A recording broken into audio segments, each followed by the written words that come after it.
I've just started recording the meeting. So this meeting is being recorded and it will be posted and available for anyone to view after the fact. A few quick virtual protocols. As I mentioned before, there's American Sign Language interpretation in the pinned video. There's a live captioning link. I've provided it in the chat and I'll add it again. Apologies, this is slightly incorrect, but we're fully in Zoom meeting today all day because we're actually going to do breakouts in the morning today. In the past, we've had webinar in the mornings and then Zoom meeting in the afternoon. So today we're just in Zoom meeting. Most of you won't be able to mute and unmute currently, but once we get to a discussion portion or Q&A period, we'll turn that on so that folks can unmute and speak. We would ask, of course, that you use the raise hand and get in the queue. And just to note that, as usual, we're really focusing on, in those periods, hearing from task force members. And so we'll be calling on task force members during those Q&As and discussions.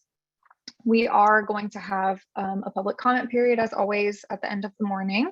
So members of the public will have their chance to weigh in at that point. And also, we are going to be having some breakout discussions, and members of the public will be able to participate in breakout groups as well. So with that, those little technical items taken care of, I would like to turn it over to Secretary Galley and Deputy Secretary Welch to give a quick welcome. Sure, thanks, Julia, and Stephanie, thanks again for hosting the meeting and being our go-to person, all things behavioral health. You've been quite busy with what is arguably one of the most active legislative sessions that we've seen in a long time. Over 1,000 bills making their way to the governor's desk. I just want to take a moment to thank all of you for your ongoing commitment and work with us at the Behavioral Health Task Force. It continues to be a vital place for us as an agency in our state, the directors of various departments, and not just across HHS, but beyond, to really survey and understand where we should be heading with some key initiatives. And I think the contributions that this group has already made are showing up all over the place, whether it's in legislation or the budget, and I think really blazing the way for California. Today, our focus is on really the crisis continuum and what are we doing to plan around it? What are we doing to build it up, to really take the blocks that we've put in place over the past year or two, and now with a great deal of planning and thoughtful planning to build what I think we will all be proud of, the full continuum of services that we need to address crises, growing number of crises across our state. I think this work will, of course, also punctuate and move us closer towards implementation of a number of the other exciting initiatives that we have put in place already, many of them directly tied to behavioral health, other ones which come in the form of CalAIM and other pushes and pulls on our Medi-Cal system to really deliver a more comprehensive set of strategies across California, anchored in equity, anchored in the data that's showing us where the issues and the challenges and the opportunities are. And I think that's what is exciting about the work that is going to start today. What I really appreciate about the plan and meeting for today is it's an opportunity to start where we should always start, which is listening to those with lived experience, those who have the experiences of working for individuals in crisis, but also those who have experienced dire crisis as well. What it was like to experience those crises, what it took to support them through it.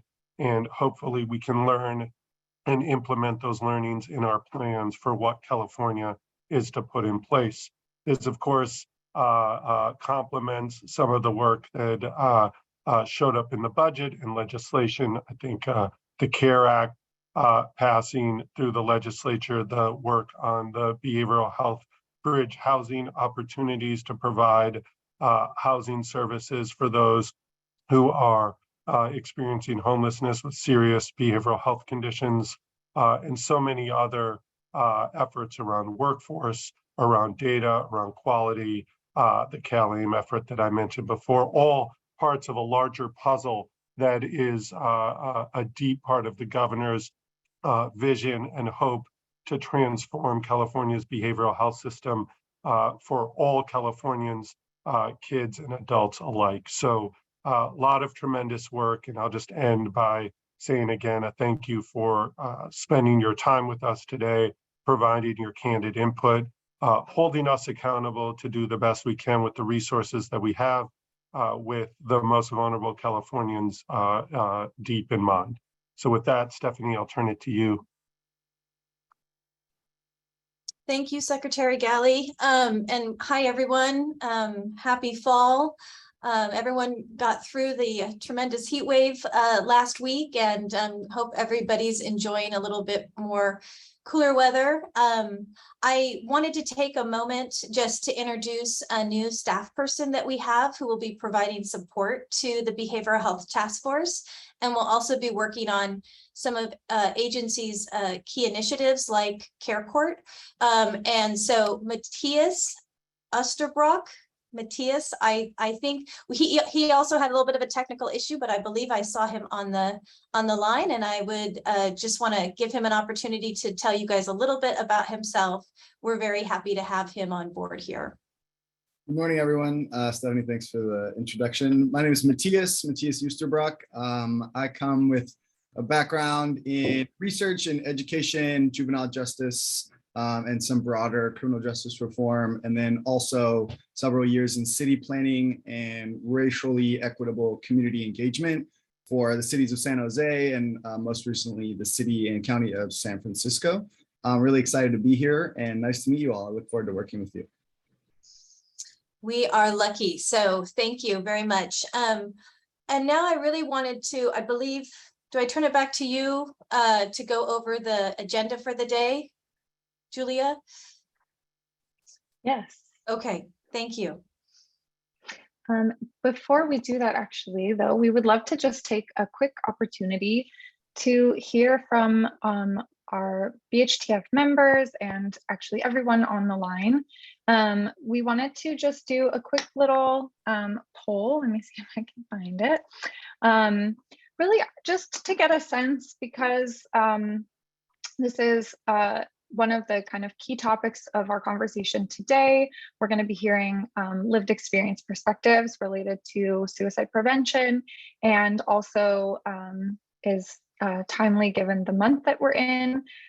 We just wanted to kind of give everyone an opportunity to share. This is totally anonymous, and it'll just give us a percentage of how many people said yes or no. If you or a loved one have ever reached out for support through a suicide prevention hotline, and also if you're someone who has ever provided support services as a volunteer or as staff on a crisis line of any kind, suicide or otherwise. I'm just going to give, we're getting, wow, lots of answers. Really appreciate everyone participating and sharing a bit in this anonymous way about your experiences.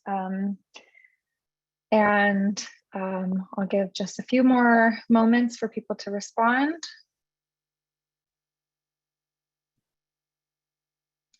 Okay. So here is what we've heard from folks.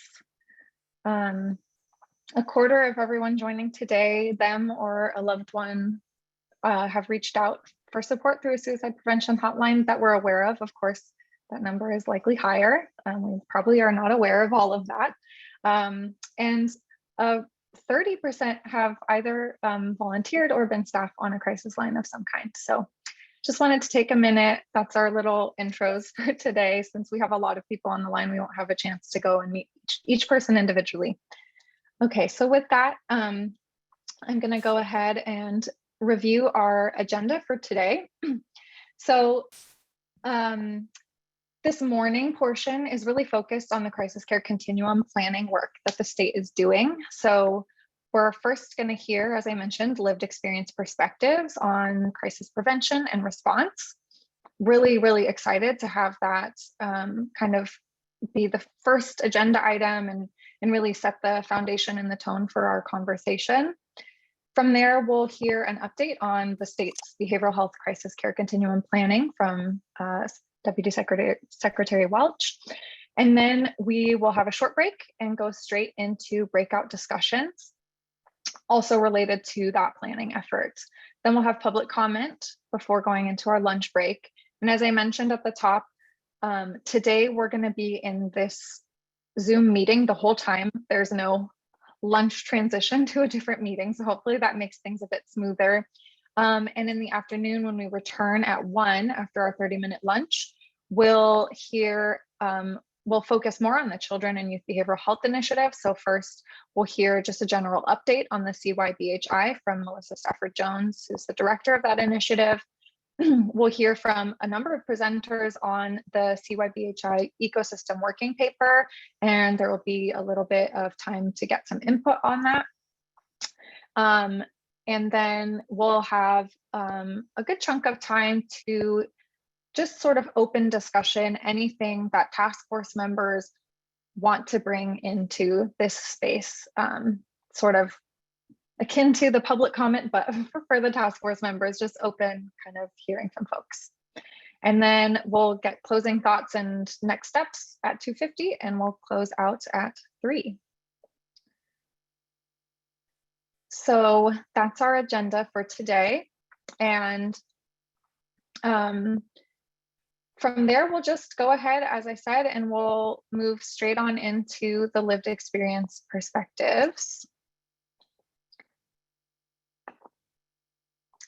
So the purpose of these lived experience perspectives, it's something that many of you who've joined previous meetings know. We've made it into a regular part of our meetings, always having some kind of agenda item that brings in lived experience to help us really ground in that as we have our discussions as a task force.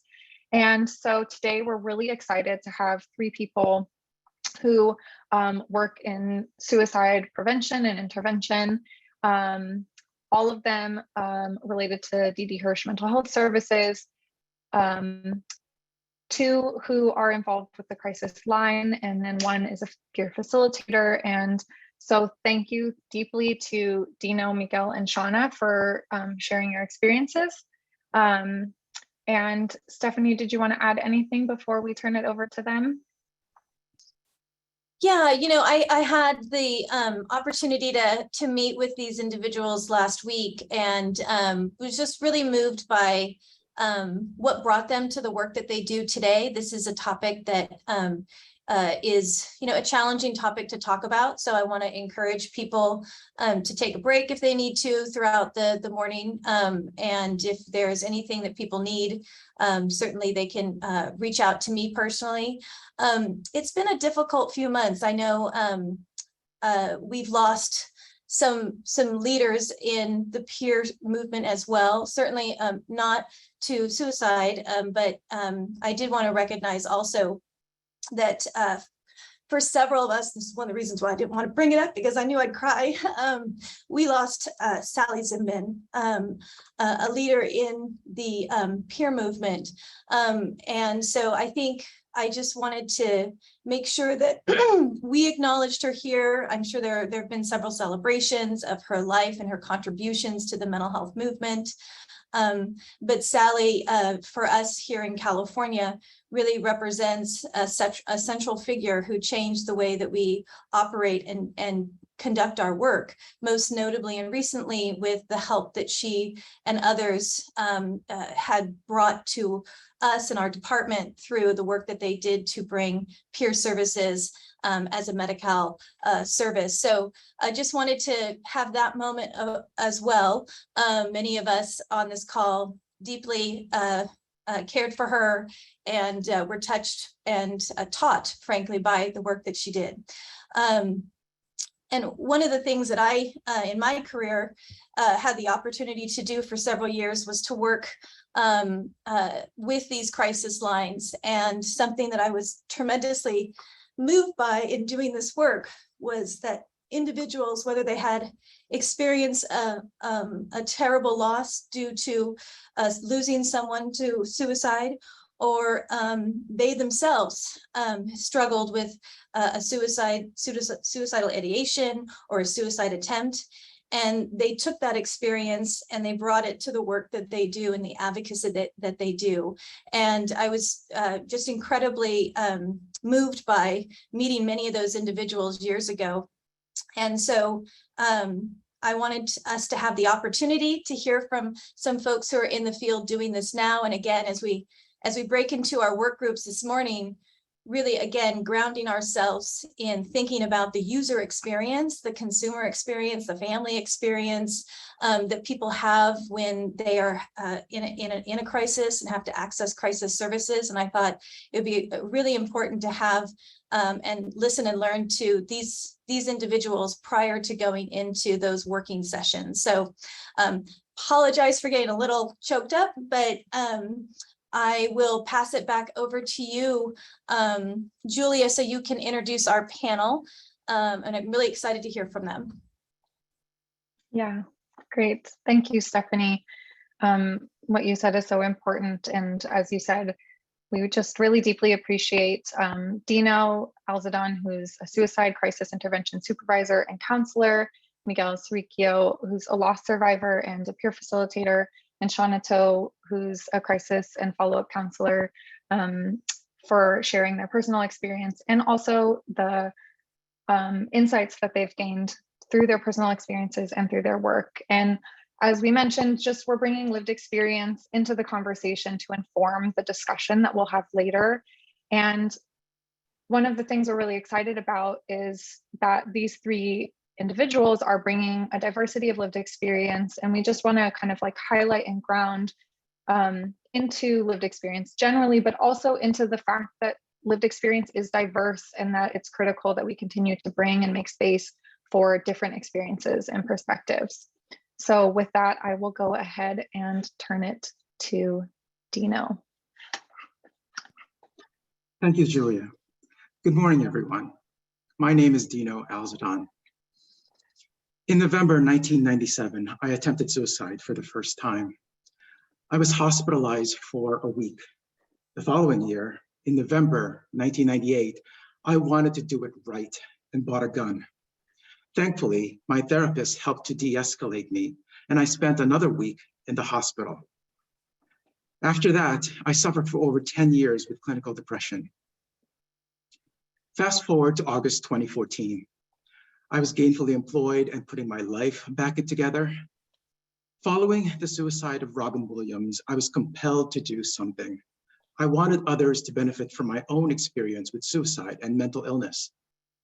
I started as a volunteer crisis call counselor with the Suicide Prevention Center at D.D. Hirsch in March 2015.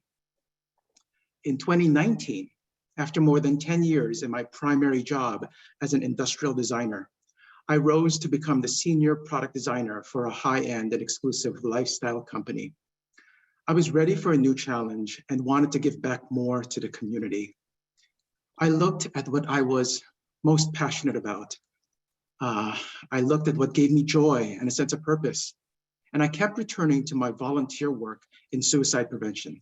So in February 2019, I took a 60% cut in pay to become a supervisor in the new crisis chat and text program at D.D. Hirsch.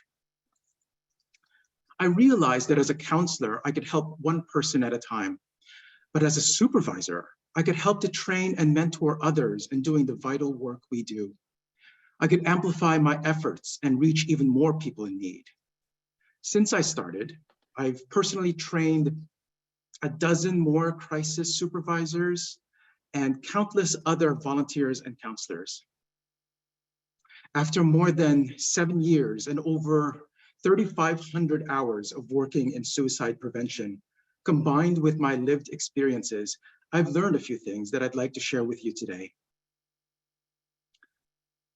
Suicide prevention and erasing the stigma of seeking mental health care has to be addressed holistically. It must be all hands on deck in all aspects of California society. Mental health care is healthcare. We need to take the barriers away from those that want to seek help. I was surprised that it wasn't until January 2020 that the California bar stopped negatively impacting the careers of future lawyers just because they dared to seek help for mental health issues. It's even worse for those seeking a career in law enforcement and the military. Personally, after my second hospitalization for suicidal ideation in 1998, I lost my hard-earned scholarship to Art Center College of Design, the school I was attending at the time. My choice was either to seek help but lose my scholarship because I'm unable to complete the term during my recovery, or allow my depression to run unabated and potentially die by suicide. This is a choice that no one should ever make. I'm still literally paying for that decision today. Addressing health issues should never negatively impact careers, livelihoods, and educational opportunities. How can we tell people to seek help only to punish them when they do? We need to educate everyone, from our very young to our senior citizens, about mental health and suicide prevention, what to look for, what they can do, and how to get help for themselves and their loved ones. Everyone that reaches out the crisis line has one thing in common. They're seeking a human connection, but not everyone is in suicide crisis. We're asking too much from our current crisis lines to act both as a warm line for those that feel the need to reach out and as a hotline for those that are in desperate need of serious intervention. We need a continuum of care. If the first time they're getting any help is when they speak with me, we've squandered the opportunity to help before the need is urgent. An ounce of prevention is worth a pound of cure. I know change takes time, but I cannot stress enough the need to collectively act as if lives depend on us, because they do. Thank you. Thank you so much, Dino, for sharing your experience and your perspective. It's really valuable. Next, we'll go to Miguel. Hey, good morning. Miguel Saricchio. As my title says, I'm a lost survivor. I lost my son, Alex, at the age of 20, 6.5 years ago, and it'll actually be his 27th birthday at the end of this month. You know, as to sort of my experience and how I got to where I am today is after the loss, I started going actually to therapy, and I found Didi Hirsch. My daughter actually was a therapist at Didi Hirsch many, many years ago. And I got connected to Didi Hirsch through multiple individuals. I did their 8-week program, met one of their therapists in the Orange County office that I actually have to thank, you know, for maybe saving my life and leading me on this path. But I wanted to give back. So after, you know, doing therapy with her, I go, okay, how can I give back? Orange County, for whatever reason, doesn't accept donations. So it wasn't that I could just, okay, the equivalent of what a therapy session would have been and donate that. And so she asked me if I would be willing to volunteer. And that's when I started to get involved as a peer facilitator, basically sharing my journey, which is unique. Everybody's journey in grief is unique, with others that are going through the same exact situation that I was going through. And as I started to volunteer with, you know, again, as a peer facilitator, but my ultimate goal has always been to do suicide prevention, mental health awareness. I'm Latin, I'm male, stigma in both areas with suicide and mental health. So I've been fortunate enough to do several, both in Spanish and in English, 8-week groups, facilitate the monthly drop-ins. And last year, I think for the first time, at least in Orange County, we did an all-male 8-week group. Again, it's a very different dynamic and just openness when it's just all men talking about their grief and being able to share. Men typically don't like to share, so we're tougher. We're not. So that environment actually helped the group. So that's a little bit about how I got to this. Again, my goal is suicide prevention. I've been very vocal. I share with anyone that is willing to listen to me my experience. Alex had been diagnosed with depression, never bipolar, but we think that he was bipolar, but he never got diagnosed with that. I'm a big believer that we probably had him for 3 or 4 more years than we thought we would have had him, just because of his struggles and his commitment to really try to make it work and find passion in something. He was an individual that liked to help others. He was in an outpatient group, and we met with his psychiatrist after he had passed away. That was really interesting. The psychiatrist said that if there was one person that she never thought would have been in this situation, would have been him, because he was in a group of 15, 20 people, and he was always the one that was helping everybody else. He just wasn't able to help himself. Fast forward to today, because of me being vocal and sharing my story, I have been able to help 2 individuals that were suicidal. Notes, how, when, everything. And I'm still working with one on a very regular basis, given his situation. I can't do the crisis line, the hotline. I think I told the group that's just something that I just don't feel comfortable with. I don't think I would be able to do. Dino, you mentioned Robin Williams, and I think I shared with you, I actually have a picture of my son with Robin Williams. And the week prior to him, how I define it, losing his battle to mental health, he actually was doing internet search as to how Robin Williams had taken his life. Now I'm a peer facilitator, again, thinking that suicide prevention, I don't want the loss of my son just to be another statistic. I'm on the LA peer, or what's it called, Speakers Bureau for Didi Hirsch as well.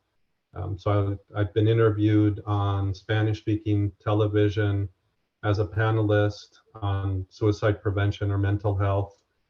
I am now an executive advisor to a digital mental health startup, again, focusing on people helping people, and have just become a mental health advocate. I think one of the questions that we were asked is, what are the lessons learned? And obviously I'm very analytical. So I did a whole forensic analysis of, could I have done more? What ifs? I mean, I went through every single scenario. I looked back, made change, fast forwarded, and it was just a matter of time. I don't think, unless I would have put Alex in a bubble 24/7 by 365, it was probably the only way that I was going to be able to save him. And I learned a lot. I learned to listen better. I learned to, these 2 individuals that I'm working with, build this sphere around them, the community that can help them. Obviously, I gave them access to the warm line, the hotline, 988, all of that. There's fear. I try to explain to them to be better listeners, to, don't take things for granted and don't give up. I feel that I did give up on my son, and that I'll take that with me for the rest of my life. But if there's one thing that I truly do believe, after all the, sort of the forensic work that I did do on this particular situation, is how do we educate those individuals that have access to, the individuals that, are suicidal or have mental health, and a little bit of sort of my own personal history with my son is, his counselor at high school. Alex was really not prepared to go to a 4-year school. Counselor pushed and pushed and pushed and pushed and literally forced him and us to make that decision for him to go to a 4-year university. So he went to San Jose, 4-year, 17-year-old freshman with mental health and depression. So that's one thing, is how do we educate those, starting in probably, in elementary school, middle school, high school, as to be able to identify these situations. In San Jose, he had 2 anxiety attacks at the school. They took him to the hospital. Again, 17-year-old at the San Jose hospital. They treated him with steroids. That was their solution for an anxiety attack. Then we took him out of school, obviously, brought him back here. He went through several therapists that just weren't interested. Therapists are not trained for mental health, most of them. And his last psychiatrist, not knowing him, never met him, was late for his appointment. So he only had 10 minutes. My son, 10 minutes later, left with a prescription for more drugs. That was sort of how a psychiatrist, certified in everything, treated my son. So if there's something that we can do on how to educate people that have access to these individuals, that's my wish.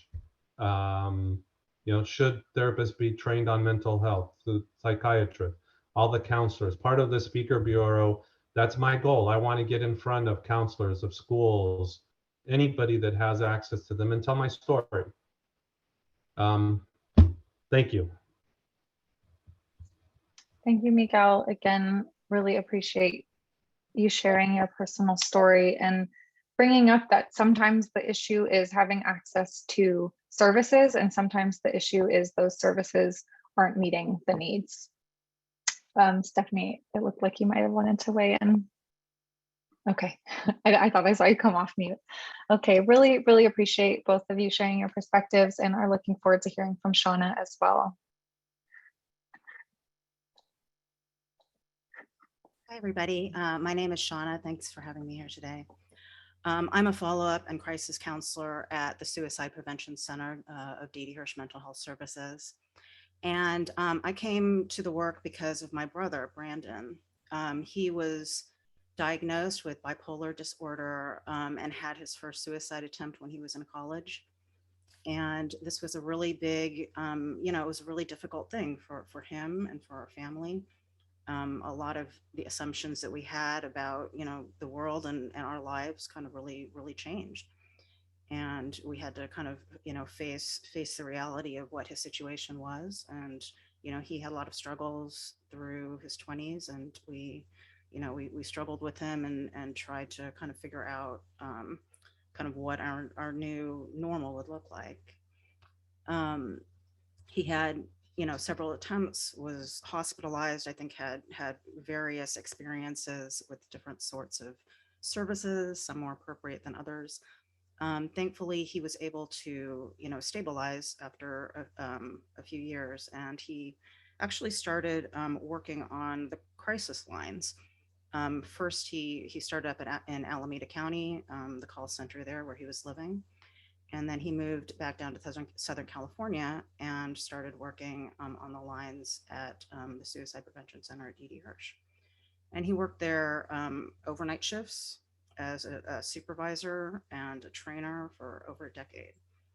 And similar to kind of what Dina was saying, is that he really wanted, I think that, his pain and the struggle that he had gone through, to mean something, and to help people, with what he had learned from himself, help people with the empathy that he had gained through his own lived experience.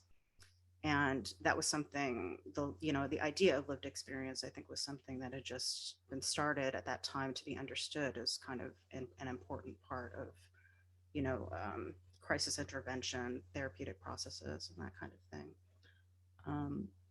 And so he really had a lot of insight and was able to, contribute that to the organization. He trained, I think, hundreds of counselors and helped develop some of the protocols and programs for the Suicide Prevention Center. And some of them are still in use today, including the one that I work for now, which is the follow-up program. He focused a lot on, risk assessment and early prevention and getting appropriate levels of care, all of these things that he, had lived experience with, firsthand about what it was that people who are in suicidal crisis really need. And he really educated us as a family as well. We're Chinese, and culturally things like, we have to put on a good face and have, appearances look good. He didn't really, he made us kind of like question some of those things. He was very open, and he didn't like, to pretend about things. And, over time, we learned not to pretend as well. And we learned how important it was to be aware of and acknowledge these, acknowledge mental health challenges, that it's a reality. It's it's healthcare. Mental health care is healthcare. And the people that have challenges, we meet them with empathy and not judgment or stigma. And this is all very important to him. And he made that, part of his life's work. And Brandon died by suicide in 2012, after many years on the lines. I feel like in a lot of ways, his work helped him stay alive, gave him a sense of purpose, gave him a sense of giving back. But it's hard with people who are chronically suicidal to wake up every day and have to make that, choice for themselves, that choice to stay alive. And for us, it was, as a family, it was really devastating, of course, and that loss will always, be with me. But in a way, I feel like he had prepared us. We could turn to the Suicide Prevention Center actually for support. The programs there, to educate us and to support us in our loss. We could grieve with his friends and his colleagues at the center, and knowing his service, knowing the service that he had done and the legacy that he's left there, gave us really some comfort in times that were really, they've been really hard. And, our knowledge that the services were there, these sort of mental health services were there through the Suicide Prevention Center. That knowledge and that access is really important. And we were fortunate because not everybody has that knowledge or that access. And that is something that I think is really important to, to get the word out there and to let people know that these things are available and they're accessible, that they, and to make them more accessible, make them more widely known and more widely available to people. So I think, like oftentimes when people die by suicide, there's that question of, why at this particular time. Brandon actually, at the time that he died, actually had seemed relatively stable.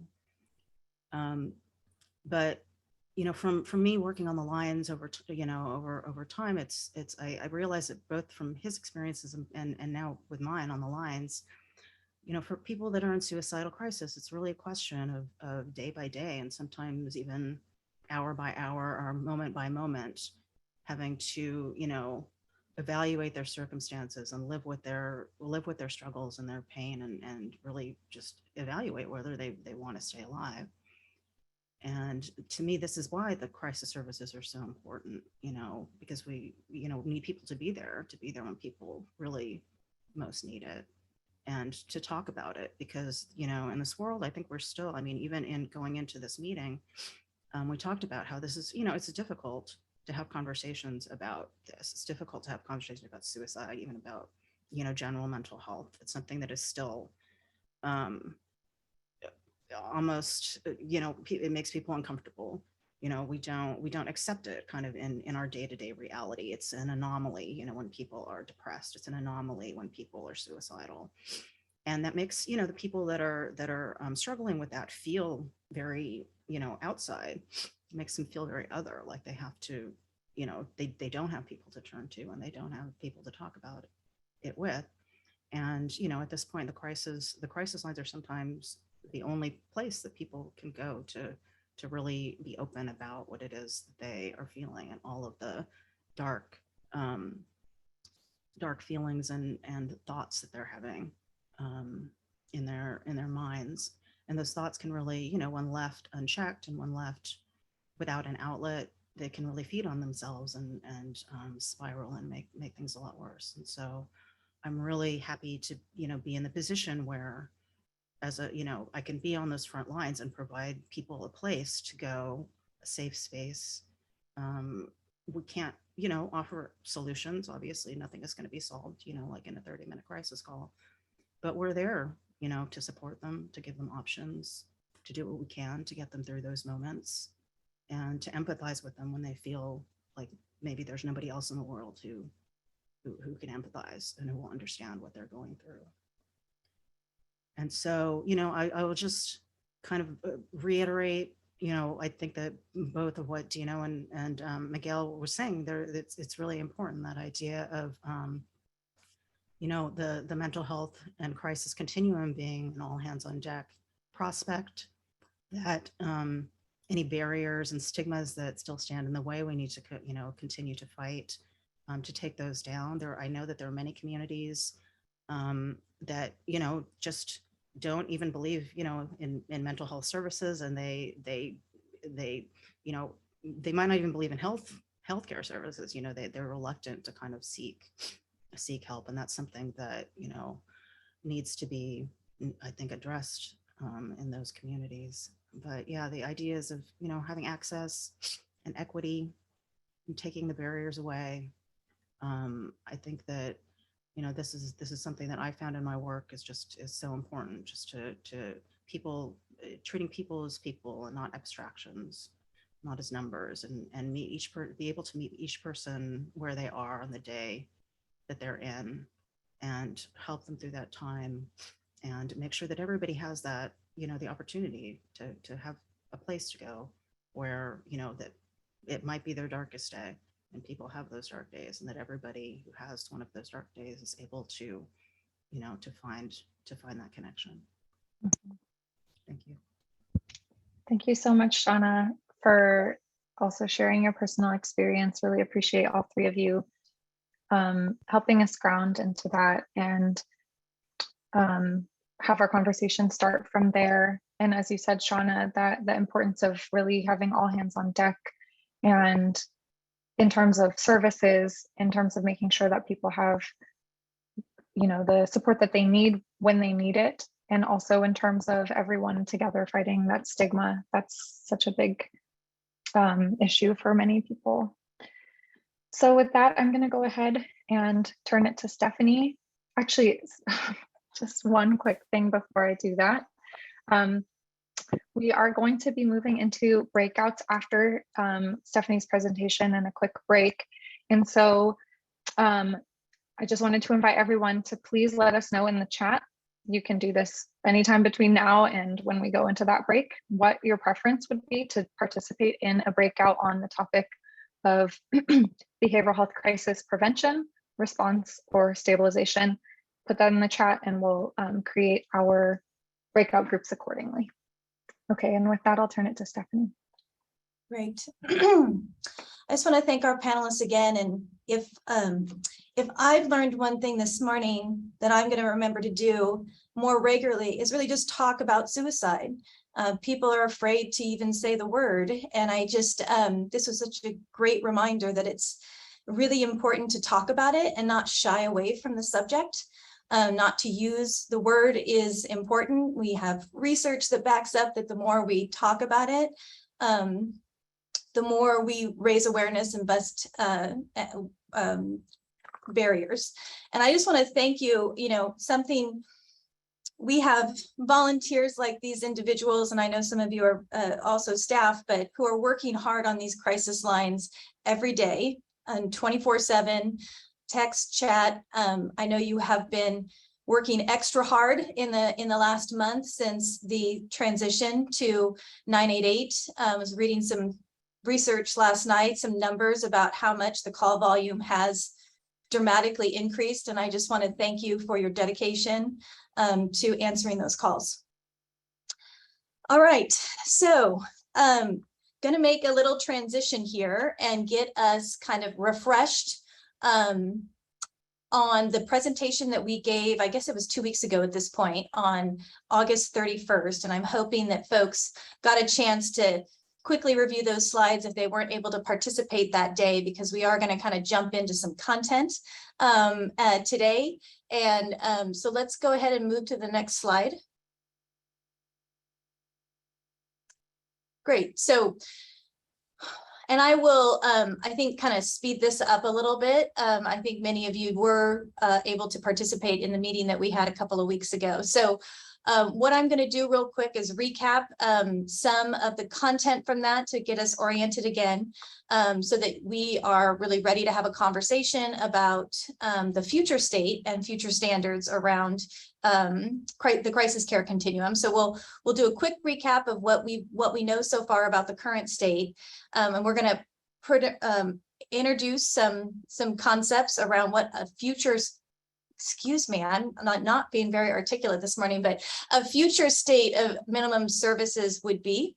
And that's actually going to be the focus of our morning breakout discussion. So I apologize for that. Could pick that next slide.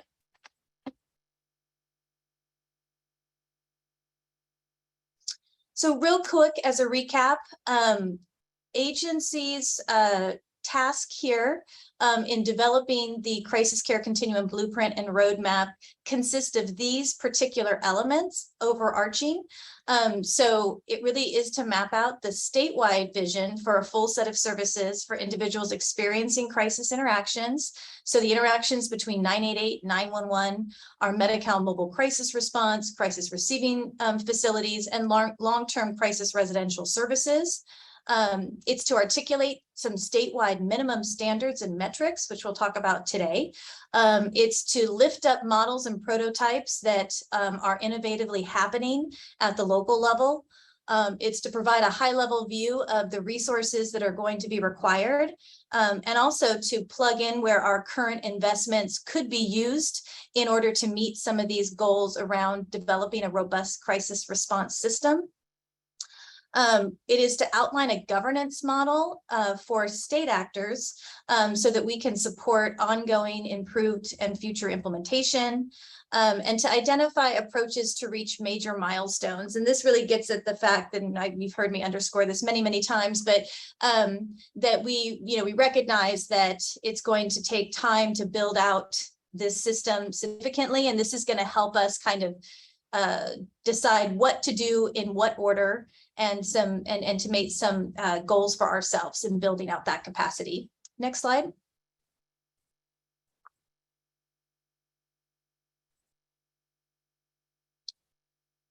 So you guys did a lot of really great work in our last meeting where we introduced this topic to you all for feedback. And while there's a very comprehensive meeting summary that we shared with you, as well as some highlights, this really kind of is a snapshot of some of the issues that you all collectively brought forth. So again, lots of feedback about the need to build capacity and to expand the workforce across the continuum.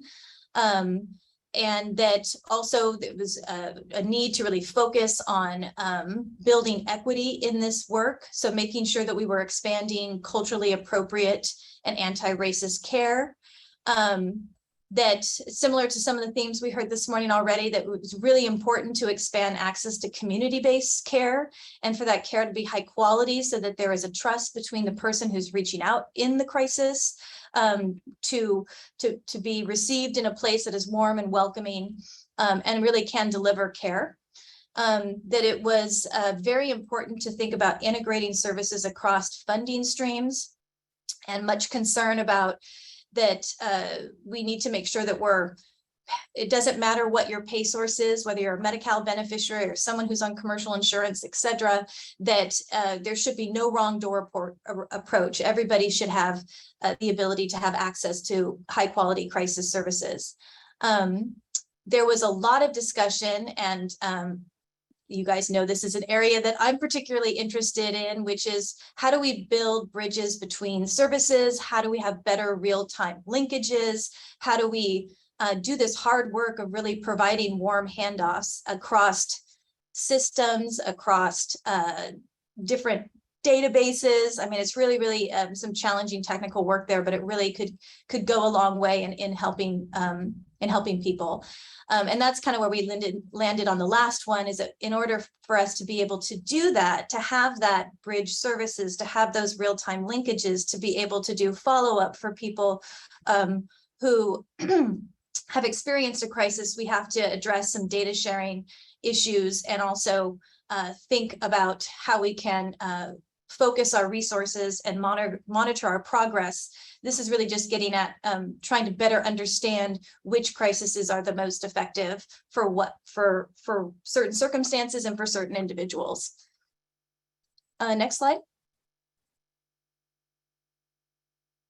So, quick summary before we, in working with our consultant team, have really looked at a variety of different publicly available resources. Many of them are work that has been done both by the Department of Healthcare Services, which I've mentioned this before, and their behavioral health needs assessment, as well as the work that they have been contracting with the 13 crisis centers to do to prepare for the transition to 988, in addition to other things. So, and then there was a lot, and then we looked at a lot of national standards and really kind of tried to assess where California was in relation to those national standards and best practices.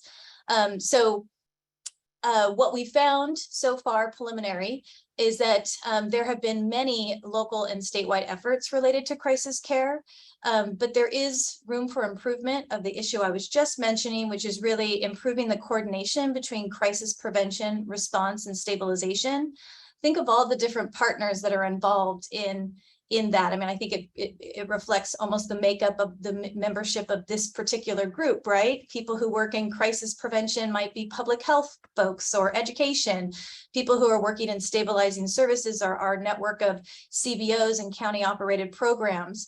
And then, as we talked this morning, response could be, people who are either working or volunteering on crisis lines, as well as people who are working in actual mobile crisis response.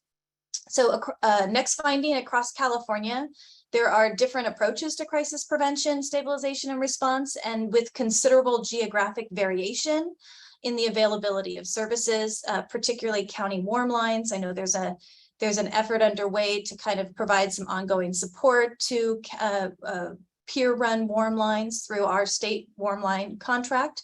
And lastly, focusing on 988, California really does appear to meet a lot of the readiness, if not all of the readiness standards within the Lifeline Network affiliated contact centers.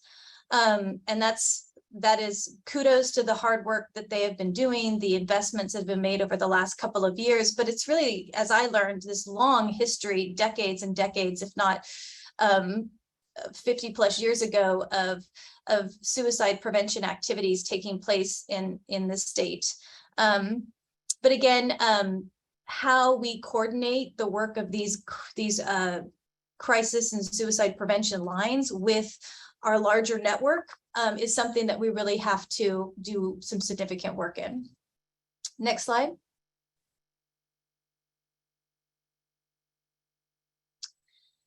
So this is just kind of also refreshing and orienting you guys again to our approach to this, which has been kind of categorizing 3 buckets: preventing crisis, responding to crisis, and stabilizing crisis. And that's, again, really a reflection of how much we want to lift up the work that all of you do in preventing crisis, and that with our keen eye on preventing crisis, that we will be able to be far more effective and reduce the impact of trauma, etc. And so it's really important for us to keep that focus when we have this conversation, which is, you'll see in some of these future slides, is not necessarily well developed in terms of any kind of national best practices, but we feel strongly that preventing crisis is an important part of this work. In terms of responding to crisis, you guys are familiar with this. This is the work that's happening to try to create some interoperability between 911 and 988. These are sometimes, you know, there are pockets of innovation at the local level where there's a long history of this work happening and a relationship between, say, a crisis line or a county behavioral health system and our traditional first response system. And in other areas, those are not necessarily developed. So we have some gaps to fill in that space, but also we need to be creative and let local innovation help guide how to address those gaps. And then, of course, in stabilizing crisis, we all know this very well.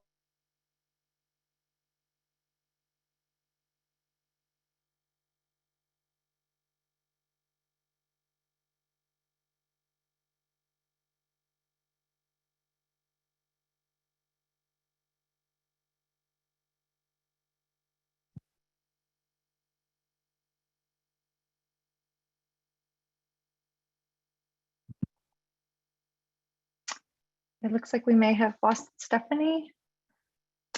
Okay, we'll give her just a moment. Hopefully she can get back.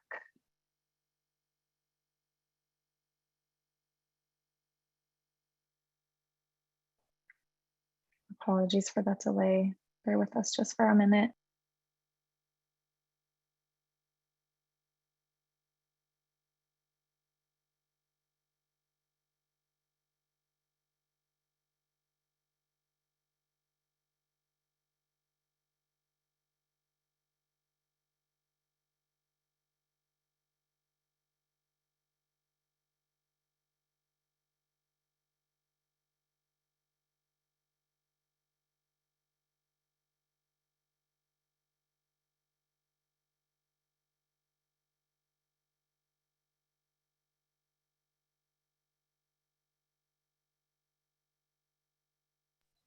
So sorry, everyone. It looks like she might have completely lost her internet. So we're going to have to give her a moment to get back with us. If there is anyone who has not yet had a chance to list in the chat which breakout group you'd like to participate in, I'll just place those back on the screen so that folks can see the options. If you've already listed it, that's fine.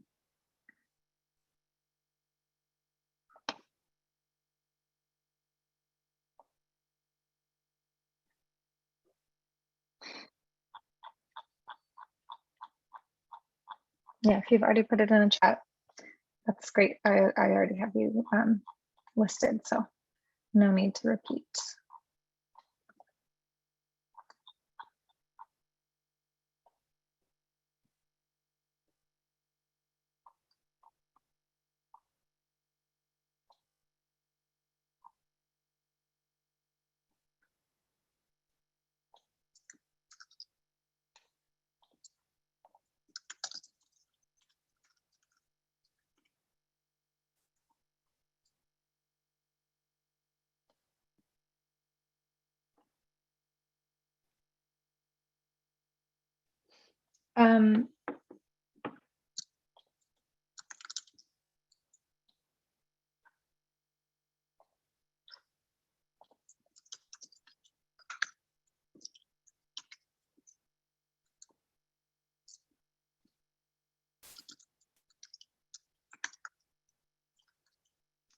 Apologies again for this. We're seeing if there's someone else who can jump in and help us with the rest of the presentation.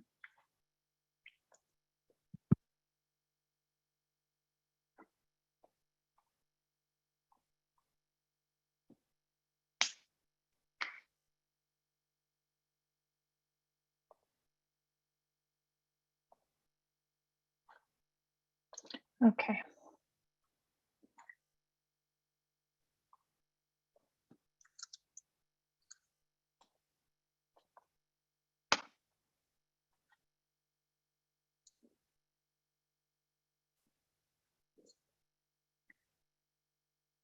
Looks like we've got Stephanie back in the room with us. Giving her a second to get all set. What's this? I hate this thing. Hi. Why is this like this? All right. Okay, I'm sorry, can you guys hear me? Yes. Oh, I apologize. I probably was just droning on. It was like, our internet went out in our building. I apologize. So did you guys just take a stretch break? Yes. Well, we waited. Okay, well, we can go on to the next slide. I apologize, folks. No problem. Oops. This is good. Oh, here. Okay. Sorry. So this is really just lifting up things many of you already know. I think this is directly coming from our behavioral health needs assessment. I think the part that I mentioned when we dived into this subject matter with more detail a couple weeks ago is that this was based on some survey information that's a couple years old at this point. And I think that we all recognize that this has been a very difficult and taxing time on our behavioral health system. And so I think I want to kind of encourage people to take some of this content with a grain of salt in terms of just kind of some ongoing challenges that our behavioral health system has had in place. So this really just speaks to the fact it's very clear from the maps that there is a lot of differences throughout the state in terms of how much people feel like they're ready or have sufficient capacity to do some of the things that we're talking about in terms of building out our crisis system. So I think most well-developed is our mobile crisis teams and teams approach. I think you guys can take in the rest of that content. I want to catch up because I know we're behind. So can we, next slide, please? This is also kind of an inventory, so to speak, of the various different warm lines and hotlines that we have in California. As I alluded to, this is an area where California, in terms of in any kind of comparison to other states, is really excelling. We have a significant number of warm lines. And some of the work that we do here also is tapped on a national level. We have here in the state 13 Lifeline centers that are now our 988 Lifeline Suicide and Crisis Centers. And we also, as I think it was mentioned in the chat earlier, we have a variety here at the state level of kind of unique and population specific helplines and warm lines. We have our California Youth Crisis Line, the Parents Anonymous line that was mentioned earlier. I think also I would put our friendship line that's, I don't see, yeah, it is pulled out there. And then locally, the counties have done a tremendous job. There's over 75 different local crisis lines.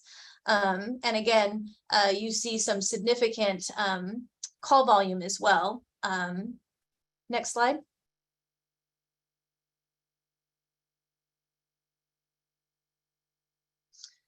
So some quick takeaways in terms of California's readiness for at least specifically to 988. We've been just incredibly impressed by how well our 13 California Lifeline centers have been able to increase their capacity to get ready for the transition to 988. And California was already had the, I think this is accurate. Sherry or somebody else who's out there can correct me, but I think California has the best in-state call answer rate of any. And considering how large we are, that's quite a feat. I think the areas where we have identified where we want to do some growth is to be able to expand, make sure that we're all on the 24/7 timeframe, and that we are able to provide more chat and text in state answer rates. And the following set of the column that is what I think will probably be on your right is really just talks a lot about the resources that have been put forward to date. in order to build that capacity. Again, reminding people that where we wanted to be in this first developmental phase was really just to be able to answer the increased volume that we projected and to do it with high quality. Next slide. So this is the part that gets a little bit tricky, and I think it was, I'm not sure I did the best job explaining it in the previous presentation, but we have looked at a variety of national standards. And this is really just so that we can, again, assess where California is based on those standards and best practices. And so certainly this is preliminary, and we have been talking to experts and continue to talk to all of you in more detail. So it is preliminary, but we have done some assessment to kind of say, you know, for this minimum expectation, you know, we feel like we're really doing a great job in meeting it, or for this best practice or gold star, you know, innovative, excellent intervention, we might be planning to get there instead. So the next slide here, which has a lot of boxes on it.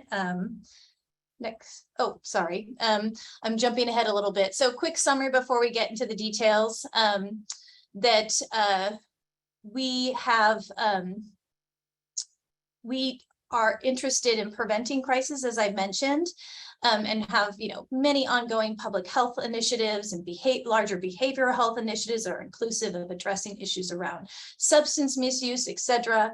And we really may want to prioritize long-term planning in that space, and also look for some other areas where we could find some guidelines to measure some of the work that we're doing in that space on. In terms of responding and responding to and stabilizing crisis, we are doing quite well when it comes to hotline capacity, but there are inconsistencies in terms of crisis services. Next slide. And then that's of no surprise. So what the gray boxes here represent, and this is an area where I keep pointing it out because I think many of you have such expertise in this space that you might have some ideas for where we could find some standards to basically bench to assess where we are. So we could not locate any national standards on best practices for warm lines. I find that hard to believe. So there must be something out there that we could look to. I'd be really interested if folks out there have any suggestions on where to look. That is also true for co-response models, and co-response models is kind of like a big umbrella term that kind of lends itself to could be paramedicine.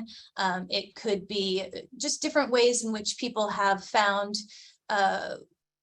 ways to respond to crisis within the capacities that they may have available to themselves. And the one that I'm probably most intrigued by, it sounds very similar to what we do with some of our other populations, which is in-home crisis stabilization services. And then what you see here is that there has been a lot of work on the national level to develop guidance on what our best practices in the areas of hotlines, mobile team services, and crisis receiving and stabilization services. And we were even able to find some in terms of short-term crisis residential programs. Next slide. So all of that information was utilized in order to come up with this chart. And so the grid at the top will help you analyze what you're looking at, but generally speaking, the areas of dark blue, I think, are areas where California is really excelling in terms of really meeting some national best practices and standards. And as the colors get lighter and lighter, please ignore the gray and the white, as the blue colors get lighter and lighter, it's an area where we are doing a lot of emerging work, we're building capacity, and the light blue areas are areas where we're just haven't started this work, but we're thinking about it. So so I'm going to give people a moment to take that in. I know it's a lot. The white boxes simply mean we are in the process of doing this work, so we have not necessarily been able to do that assessment yet. And I'm going to move us along because it's going to take me a minute to explain our exercise that we're doing. Next slide. So we shared with people this particular slide at our August 31st meeting and at our lunch and learn. And I think it is going to be the basis for the exercise that you all are going to be doing in just a moment. So these are some concepts that we're putting forward for your feedback in terms of what we think based on national guidelines and expert interviews we've been having at the national level, what some future state minimum standards should be. And so like, I'll jump to the middle one, responding to crisis. So a future state minimum standard would be triage and screen and initial assessment, including explicit screening for suicidality. This is speaking about what happens on the call to the 988 center or to the crisis line. Crisis planning and follow-up, something that, these are things I point out, I think probably not the first one, but the latter. These are future state minimum standards. We have to think about where do we want to get to, recognizing that we may not be able to meet these minimum standards now, but if we plan ahead, start building out our system, we would be able to meet those in the future. So let's go on to the next slide.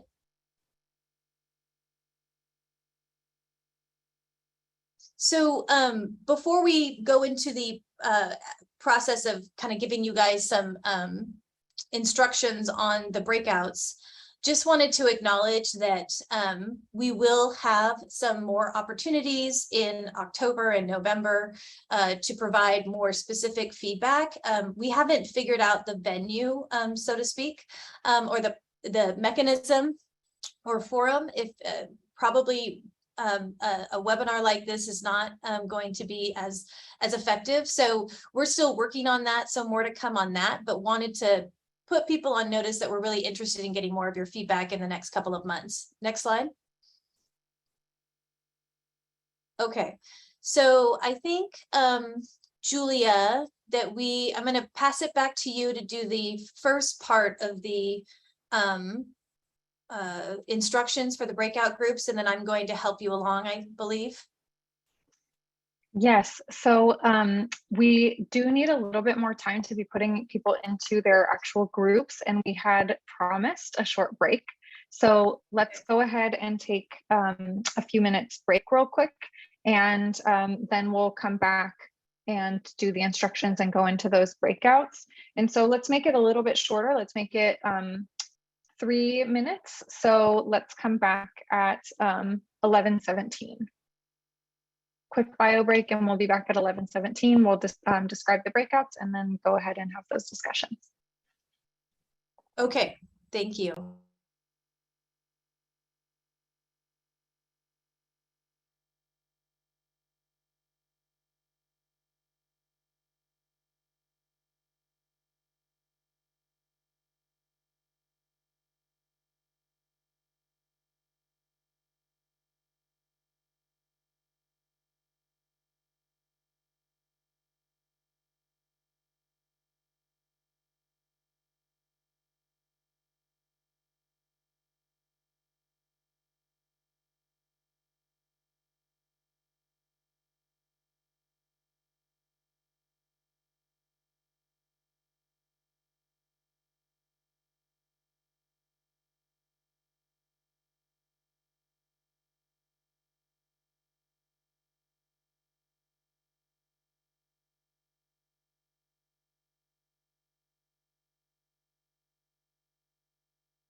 Okay, welcome back, everybody.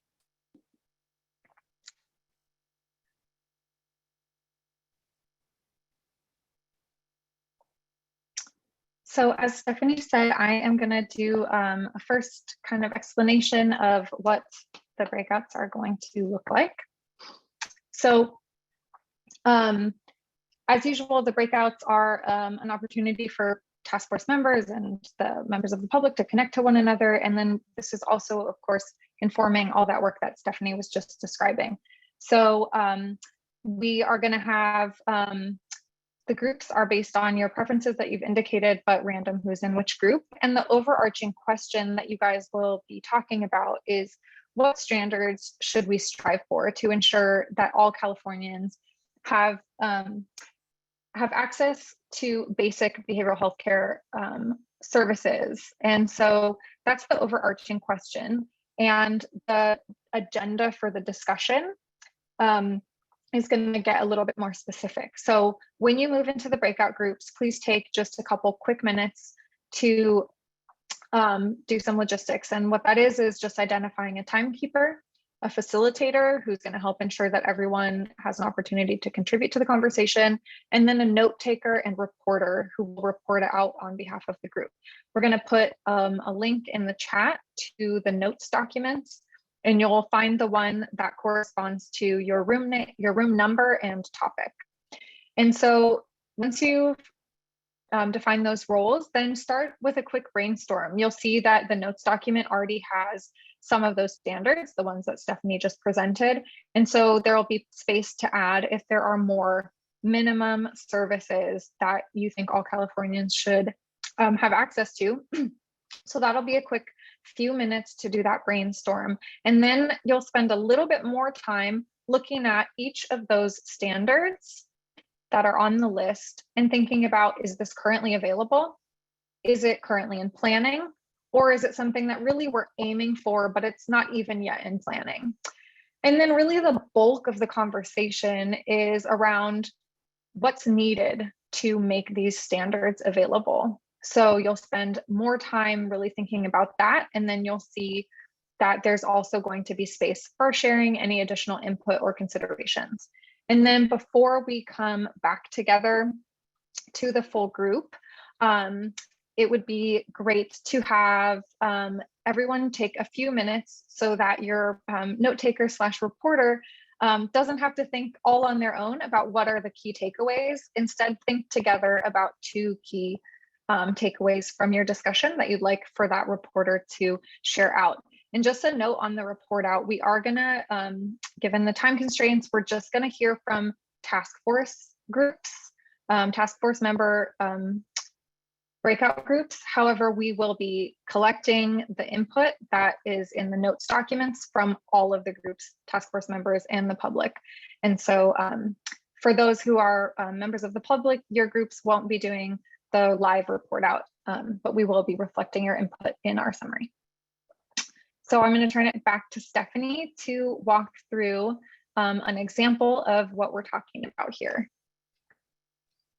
Great, and I don't want to scare you guys. I know it's like a lot of information on this worksheet. I'm hopeful that maybe some of you got a chance to look at it last night. And Julia, I just sent you a note in the chat. I know you're going to not be happy with me, but I really want to give them more time in their work groups. If we could figure out how to make an adjustment to the agenda, because this is kind of complicated. So what we did here is we just did an example of it so that filled it out for you so you could get a sense of what specifically we were looking for in action. So the first question being, and we of course picked the easy one, the first question being access to peer-based warm lines.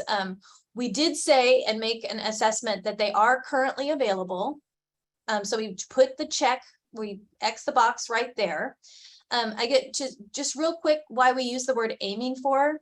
That's really something that we, I don't want to say aspire for, we thought about using that word, but similar to other times in the healthcare field, when we talk about aiming for something, we're intending to get there. We are not there, but we intend to get there, and that's kind of what that concept means.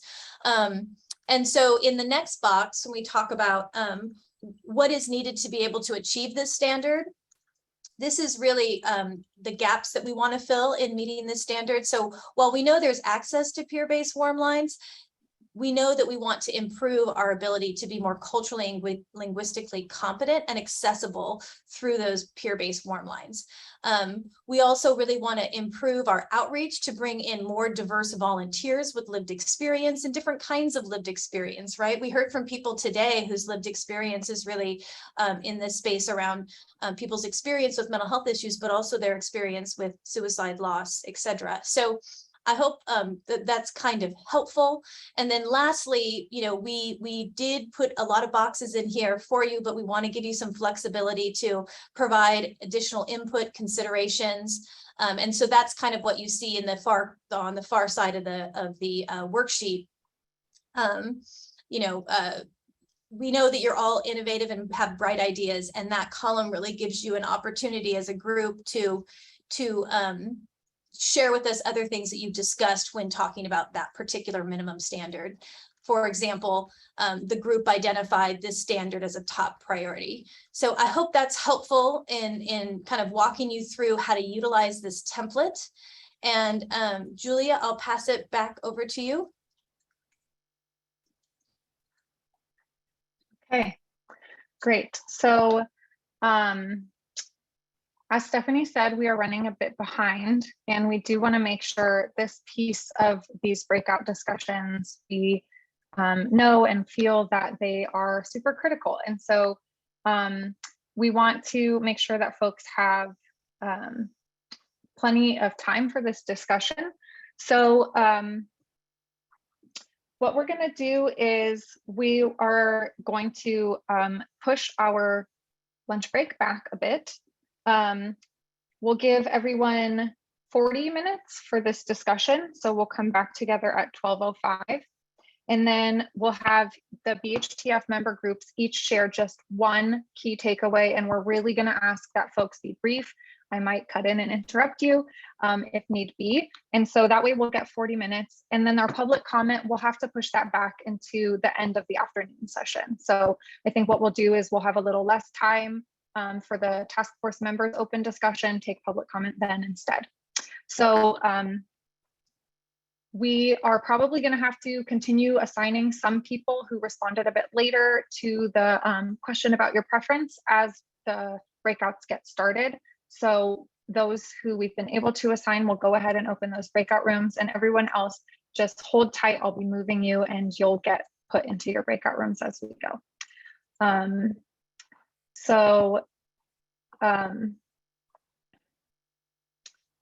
Great. So I will go ahead and open the rooms. As I said, we'll come back at 12:05. So that gives you 40 minutes. So you'll just need to take a couple minutes off of each of those pieces.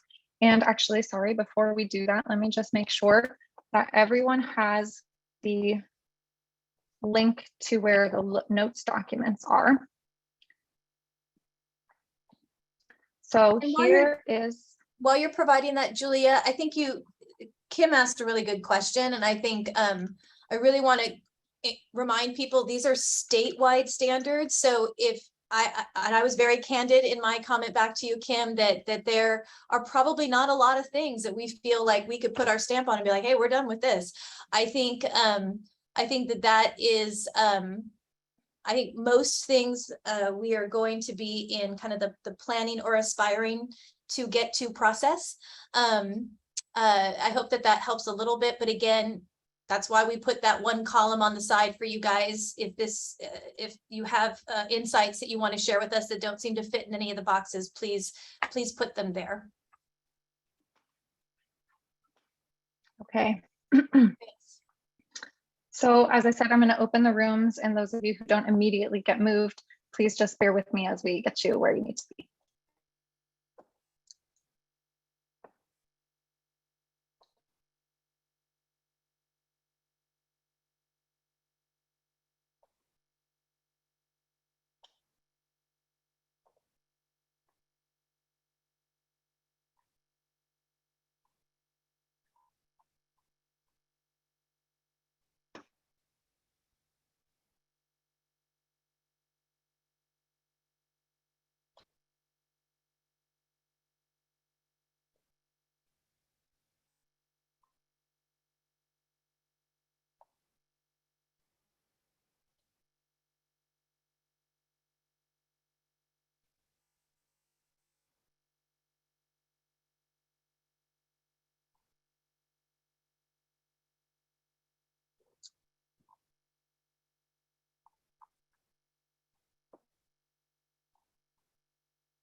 I'm totally new to this. I don't know if I'm sitting here and talking to myself.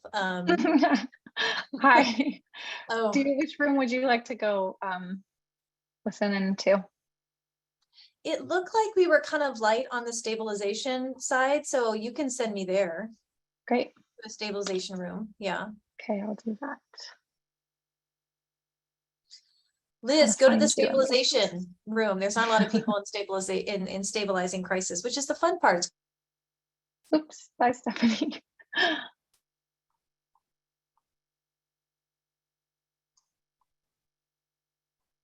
Julia, I can try and help you get people Thank you. Yeah, can you work from the bottom up? bottom up. Okay.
Joe, I see that you've joined.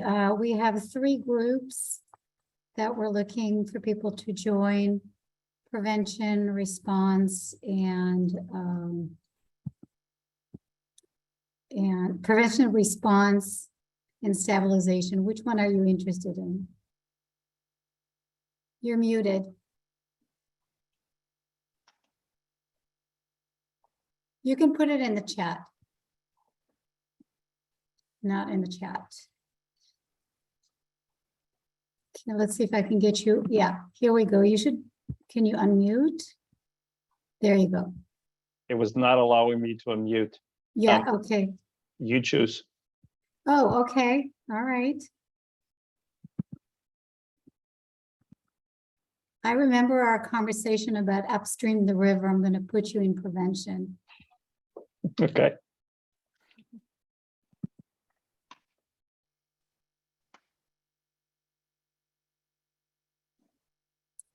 Ben, you're on screen. Where would you like to go?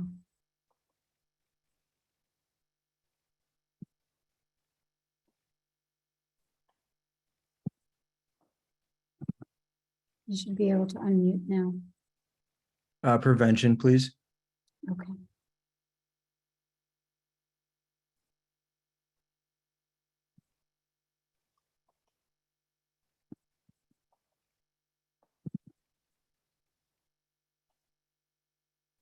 Mm. Here we go.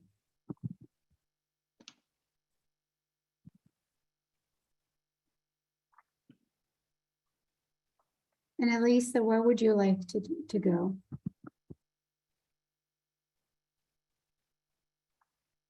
Prevention, please. Prevention, okay. Carolina, where would you like to go?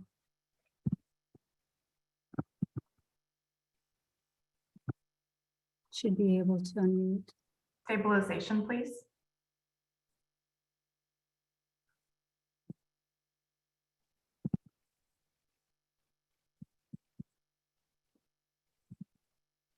Great.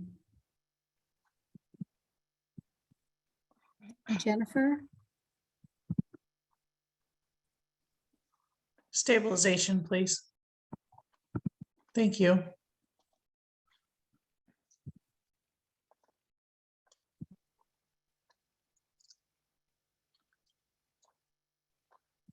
Anyone who wants to go on video, I can just ask you where you want to go. Yeah, and there's 2 of us, so we can make it fast. Okay. Sarah Arnquist, where would you like to go? Response. Okay.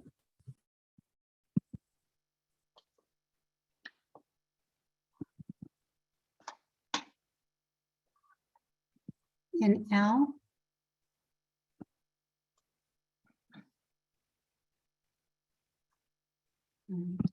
Paul, where would you like to go?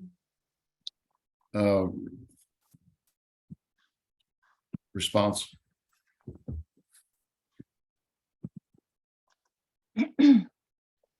We have another Sarah. So you are going. Okay. Sarah, I think you've been assigned, you might need to find at the bottom of the screen where it says breakout rooms. And then click on that. Okay.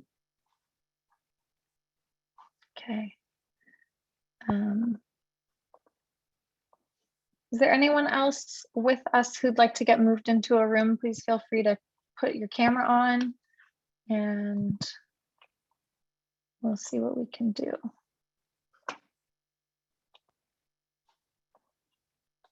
Okay. Hi, can you put me in stabilization, please? Yes. Thank you. Stabilization. Morgan, you should be able to unmute now. Tell us where you want to go. Thanks. Can you put me in prevention, please?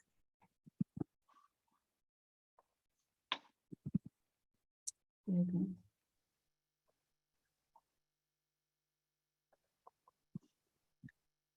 Al? Let's see, you should be able to unmute now. Yes, stabilization, please. Okay. I think, Al, that you, oh, here we go. There we are. Stabilization.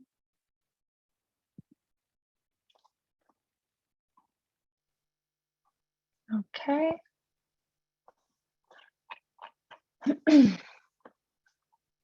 Brooklyn, I see you said your camera is not working. So let me allow you to unmute. Naima, where would you like to go? And Prevention, please. And Brooklyn, where would you like to go? Can I go to prevention? I think I was accidentally put in the prevention group for the public. So I came out of there. Okay.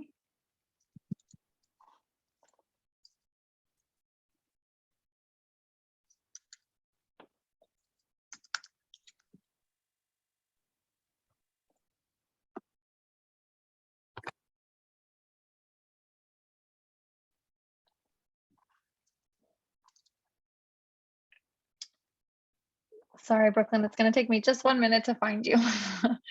The way that this is organized is a bit challenging. Okay. You said prevention. Yes. Okay. All right.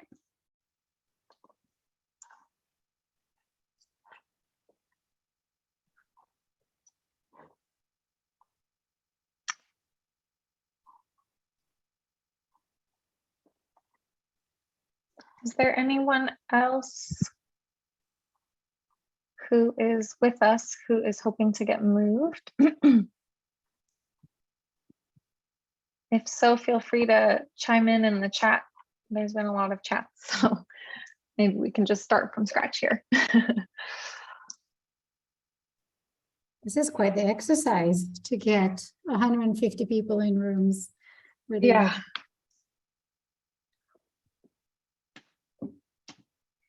So Julie, I think we should definitely welcome everyone as you join back after your breakout discussions.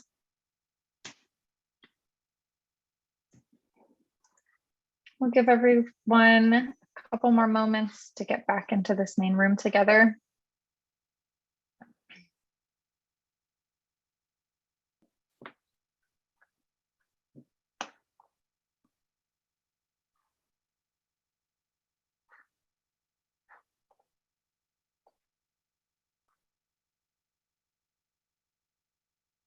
Just a couple more moments before everyone gets booted back here to the main room.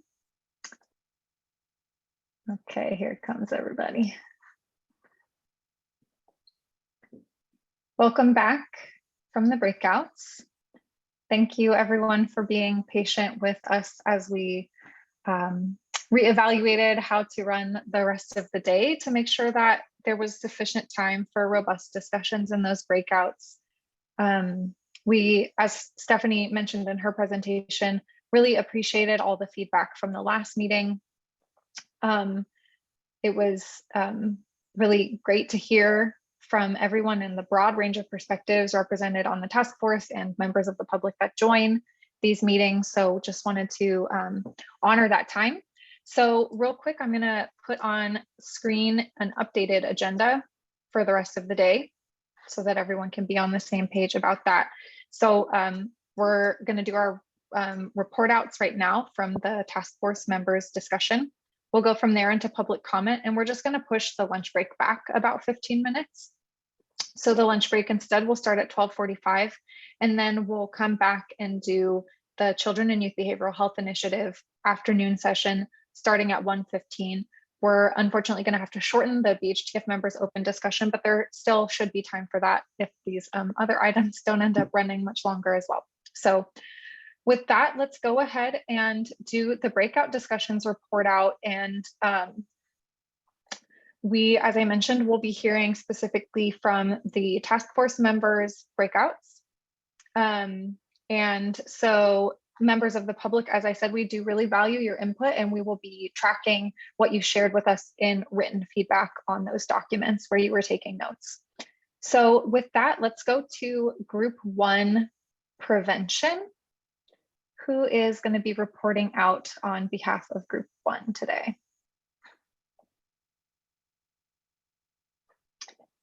And I am just going to go ahead and update. Everyone can unmute themselves now. So if you are prevention. Okay, I can do it now. Thanks. Awesome. Thank you. Thanks, Julie. All right, everyone. LaShawn Francis with Group 1, which is prevention.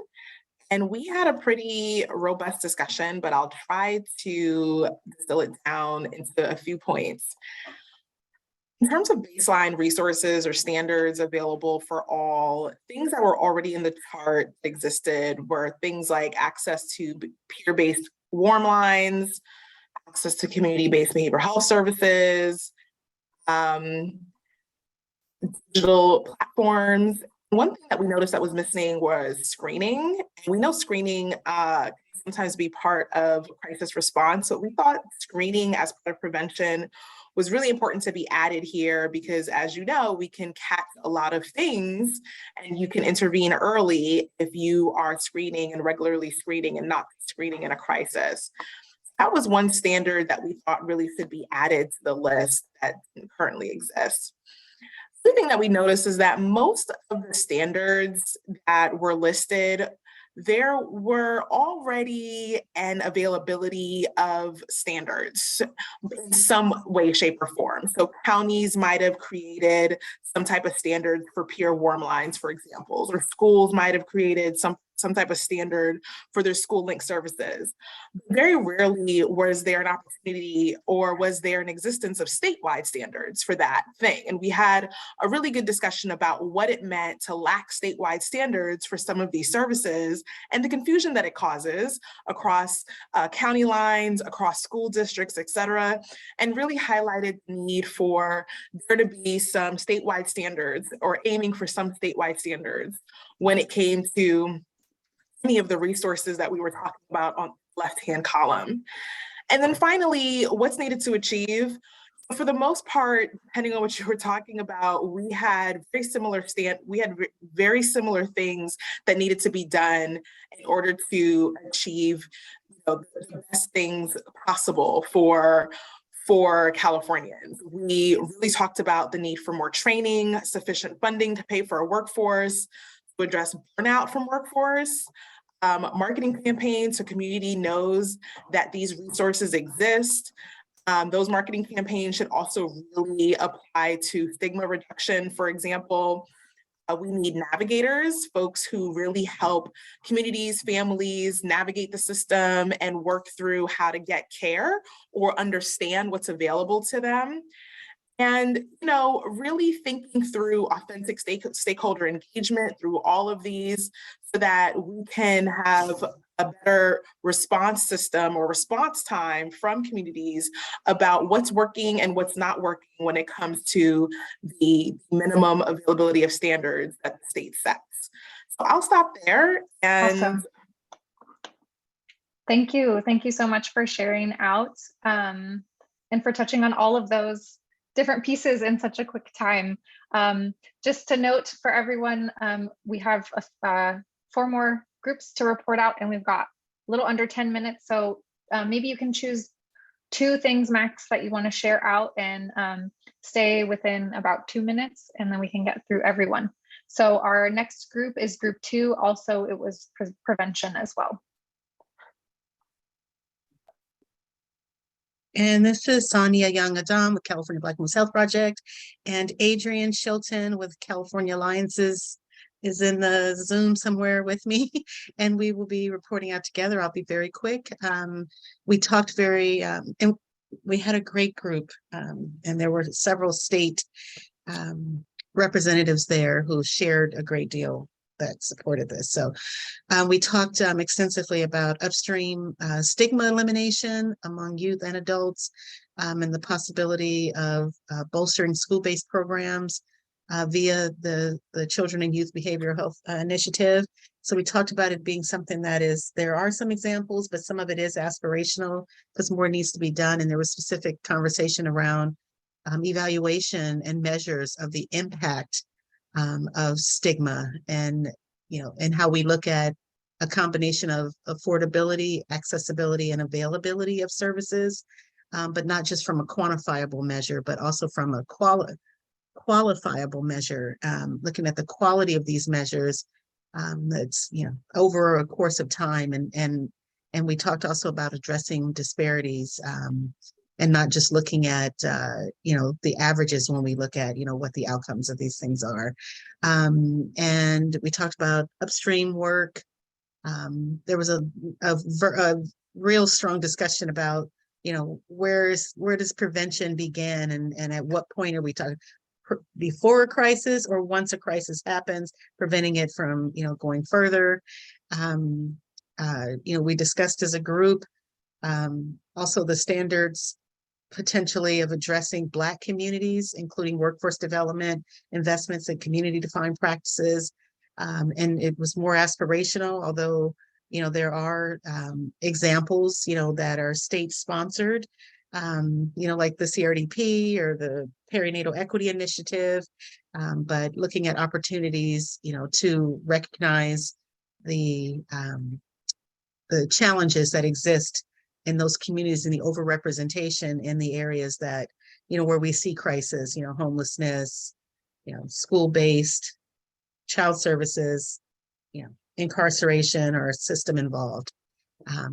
Adrienne, do you want to add anything? Let me just jump in. I'm so sorry, Adrienne, to cut you off, but we do need to move on to the next group. So everything else that you guys talked about, I'm hoping is in those notes, and we will reflect that in the summary as always. Terrific. Thank you. Thank you. Thank you both so much for sharing out. So our next group will be in the response category, and it's group 5. Okay. I'm sorry, it's in the response category. So group 5. So we talked about quite a bit, just like everybody else, looking at really standardizing service response across payers so that folks aren't having to worry about getting different responses based on what system they're funded by. So really having that determined on the back end with some standards across in terms of the expected response. We talked about avoiding, really a goal of avoiding jails, juvenile halls, and even emergency rooms, with alternative options. So establishing alternatives to those settings to be able to provide appropriate crisis care. We talked about special populations considerations. So youth versus adults, and even a delineation for older adults within the adult population, cultural considerations, linguistic considerations, the use of psychiatric advance directives. So having that as both part of the crisis follow-up, if there's no psychiatric advance directive, getting one established, and then having that somehow loop back to crisis response in the initial call that comes in, so that people who are answering phone calls can maybe have access to that psychiatric advance directive, and that would inform how dispatch might happen or how conversations might happen with individuals who reach out for help. Also leveraging trusted people to respond. So maybe that's in a psychiatric advance directive or some other way of just having peers and trusted community folks there to represent, to respond. Educating providers and the beneficiaries and their families on available services, and really also talking about BH specific training for crises, including psychoses, and being able to know the difference if somebody is having a psychotic episode between the one that's induced with mental health versus substance use induced psychosis, and just really a nuance between mental health and substance use, and even people who have co-occurring conditions. Thank you so much, Brenda.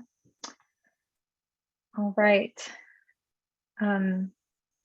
And let's jump to group 6, also in the response category. And just noting, people are putting stuff in the chat. We will also be tracking that and including that in our summary as well. So any additions, comments, please go ahead and put them there as well. Group 6. I think that's me. So I'm Ashley Zucker. I'm a child and adolescent psychiatrist at Kaiser Permanente. So for the sake of brevity, I'll just hit on a couple of points I haven't heard so far, because a lot of things I think have been stated already, but one of the things we talked about with response was making sure to really articulate the standards for response for youth versus for adults. Another piece that we talked a lot about was the coordination of medical and behavioral health care, and certainly some of the requirements for medical clearance or screening, and how we could potentially develop better standards across the state to make that a little bit smoother, less traumatic for patients, and hopefully reduce some of those requirements to get patients to where they need to be more seamlessly. Certainly coordinating across different services and payer groups and coordinating all of the giant system was another big piece. And then something we talked a lot about is follow-up, and what does that actually look like? What should that look like? Are we focusing on the right things when we talk about follow-up? And who should we be focusing on with follow-up? So not just necessarily the identified patient, but also the family, and making sure that they're involved in being followed up on as well. So those are just a couple of our key points. Thank you so much for sharing that. And appreciate that thoughtfulness in adding. I know that there's a lot of themes that come up and a lot of kind of consistent concerns, even from the brief moments that I was in different groups. I'm hearing a lot of what I heard in those moments already reflected here in this report out. Okay, so our final report out group is group 9, stabilization. Hi, Mandy Taylor from the California LGBTQ Health and Human Services Network, she, her, hers pronouns. Our group came up with a few additional standards we'd like to see around culturally affirming care, around accessing care, having resource providers, mitigating negative consequences. And I will say the theme that sort of came up with all of those things was not framing it around who the payer is for those services. So we were seeing a lot of disparities on whether or not standards were being met based on the economic resources of the population, and where in the system they were able to access care, the level of negative consequences, whether it's culturally affirming, whether or not the providers were there. And so really wanting to see when we're having these conversations and designing this system, ensuring that there's equitable access across all socioeconomic statuses for all of our folks who might be in crisis. Great, thank you. So again, thank you all so much for sharing what your groups discussed and kind of bringing us a little bit into those conversations and sharing some of those important themes. I've mentioned a couple of times, we'll definitely be tracking everything that was captured in those notes documents, and I'll also be putting a link in the chat for anyone who'd like to share additional thoughts following the meeting. Feel free to do so as well. Really looking forward to hearing everyone's input and feedback on this. So with that, let's go ahead and move to public comment. We've got Can I make a comment, Julia, please? Sure, yeah. You know, what dawned on me, just so that, you know, I was communicating with some of our consultants, clearly the minimum standards that are required in our Medi-Cal program and to be compliant with mental health parity for those individuals in commercial plans. I think those are existing state standards. Those are the laws, those are the rules. So I think we'd want to go above and beyond that, but I do think it was hard to do this exercise without a good understanding of what those are.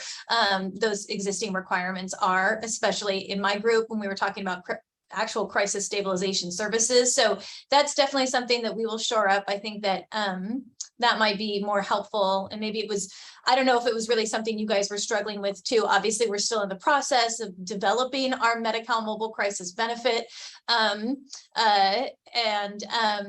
So anyways, but those will be taken into consideration. I just wanted to mention that, and then encourage people, because it was a really hard exercise, that if you have the worksheets, if you want to send us information later, please do. It's more, if you need more time to really think about it or process it, I just really want to encourage people to take that opportunity, and I would appreciate it. And then I'm going to steal more time because I really want to encourage people to give us some more of your time this afternoon. Melissa will be joining us to give an update on the CYBHI, but we also have time at the end of the meeting to just open it up for open questions. There's lots of other issues happening in the behavioral health space, and just want to encourage you guys to come back later in the afternoon. That was it. That was me being disruptive. You can have the floor back, Julia. Thank you.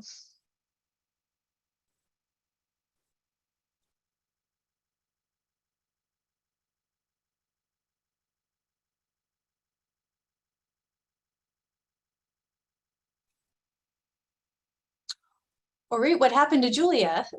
I think she's on She's mute. muted. Okay. Oops. Yes, okay, I was just. Sorry about that. Yeah. So yes, appreciate everything you said and definitely agree, encourage everyone to please rejoin for the afternoon after taking a little lunch break. But first, let's hear from members of the public. So we've got 12 minutes and feel free to raise your hand. We'd like to make time for as many people as possible to hear from. So please keep your comment to about 2 minutes. Feel free to raise your hand if you're a member of the public and you'd like to share something out with the full group here right now.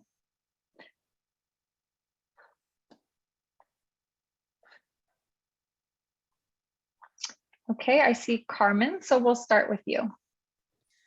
Hi, and thank you for having this. I guess, we've been having a lot of problems in LA County with workforce, especially the Latinx and API communities.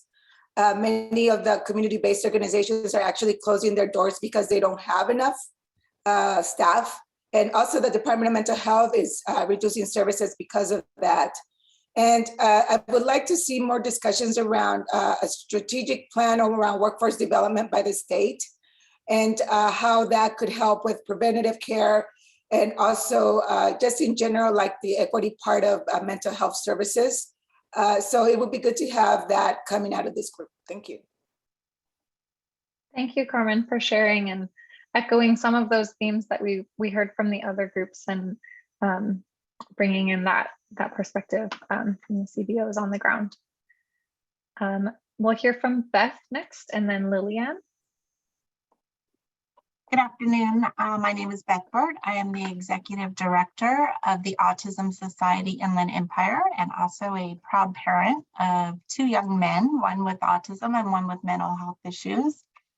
One of the things I wanted to bring up today, and I've so appreciated the conversations we've had, I've learned so much, is that we're seeing more and more cases where mental health providers won't treat individuals with autism. And we're in the cycle of silos. So these families are not getting crisis care. Everybody thinks there's another agency out there that's going to help them. And these families are in these perpetual states of crisis and violence. So I'm glad to see that in October, some of the subpopulation needs are going to be addressed, but I wanted to put that out there and thank everybody for the discussions that we had today. Thanks. Thank you. I still have my background on from an event. I'm Lillian Glambin, On Track Program Resources. We are technical assistance providers and based out of Sacramento, but providing statewide service for 25 years, just had 25th anniversary. Have a quick response at the state level. Just want to give out a shout out to the California Reducing Disparities Project. With 35 grantees that represent a range, right, of community-based organizations to have this conversation with in 5 different population groups. At the local level, in the last 3 years, On Track has broken out of its role as a technical assistance provider and actually has started a program that provides direct service in the prevention and early intervention field for African-American community members. And just want to echo what I heard in the conversation around, the strain of being a non-clinical program, but like a first line of response and, the funding challenges and becoming a trusted source of support and the level of a need that folks are showing up with that are, that require more than just, prevention and just and again, so whatever's on the agenda for both African American and just community-based in general funding opportunities to be able to meet this need, especially in this crisis. I was just in a meeting yesterday where in Sacramento they're having a job fair, 100 unfilled positions with Sac County Behavioral Health Services, that are impacting all kinds of, divisions. So but the prevention folks are here, want to be part of the solution. Thank you so much. Thank you so much. Well, that brings us to the end of the public comment hands raised that we had. So we'll go ahead and close out here. Really appreciate all of you for participating with us this morning, for raising the important topics and issues that you have shared. Really, we've heard a lot of themes shared across, definitely the issue of capacity, of having the staff, having people that could be potentially hired, having funding to hire those that are available, hearing a lot of themes across what everyone has shared. So we'll go ahead and move into our lunch break. And we did let our afternoon presenter know that we were going to start at 1:15. So we'll go ahead and stick to that schedule that we'll be beginning at 1:15. It would be great if we can start exactly on time. So if folks can rejoin at 1:10, would really appreciate that. So we can start at 1:15 and give the Children and Youth Behavioral Health Initiative, which is the topic for this afternoon, its due energy and attention. So with that, let's close out and move to lunch. And again, appreciate everyone participating. We know that these are long meetings. It sounds like folks have had really great conversations and energizing conversations in their breakouts. So thank you again for participating in those and rejoining us in the afternoon. I'm going to put the link in the chat for additional, if anyone wants to share additional written feedback following this meeting on the topic that was discussed in these breakout groups. Okay, so we'll see you all back at 1:10, 1:15 at the latest.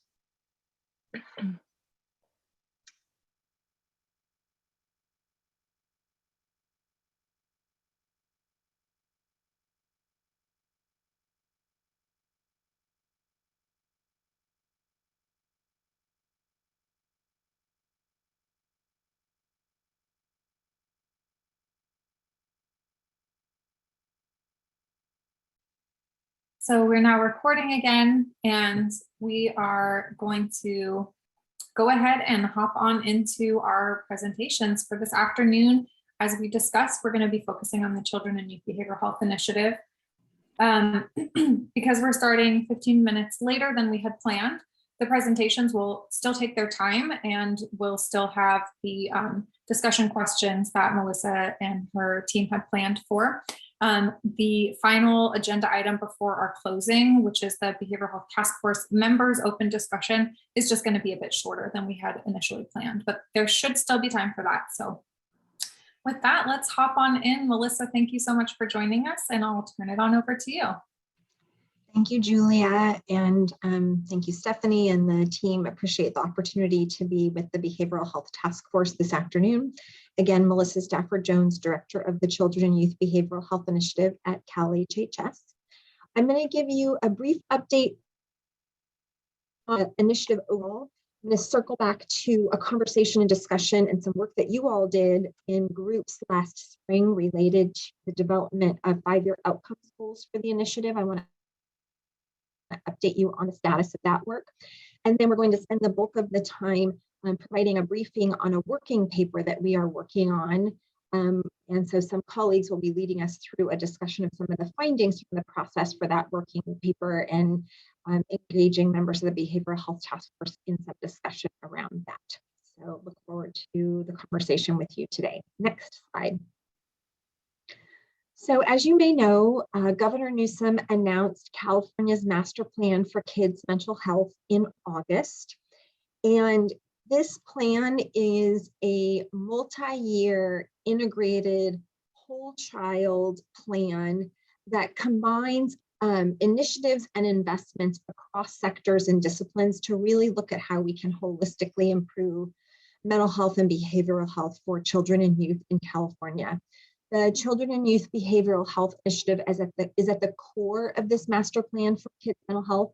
But as you can see on this slide, and if you had a chance to hear Governor Newsom's remarks at an event at McLean High School in Fresno in August, it also does include other key initiatives such as the investments in community schools, in CalAIM, overall in building the workforce, both in health and education for supporting and addressing behavioral health needs of children and youth.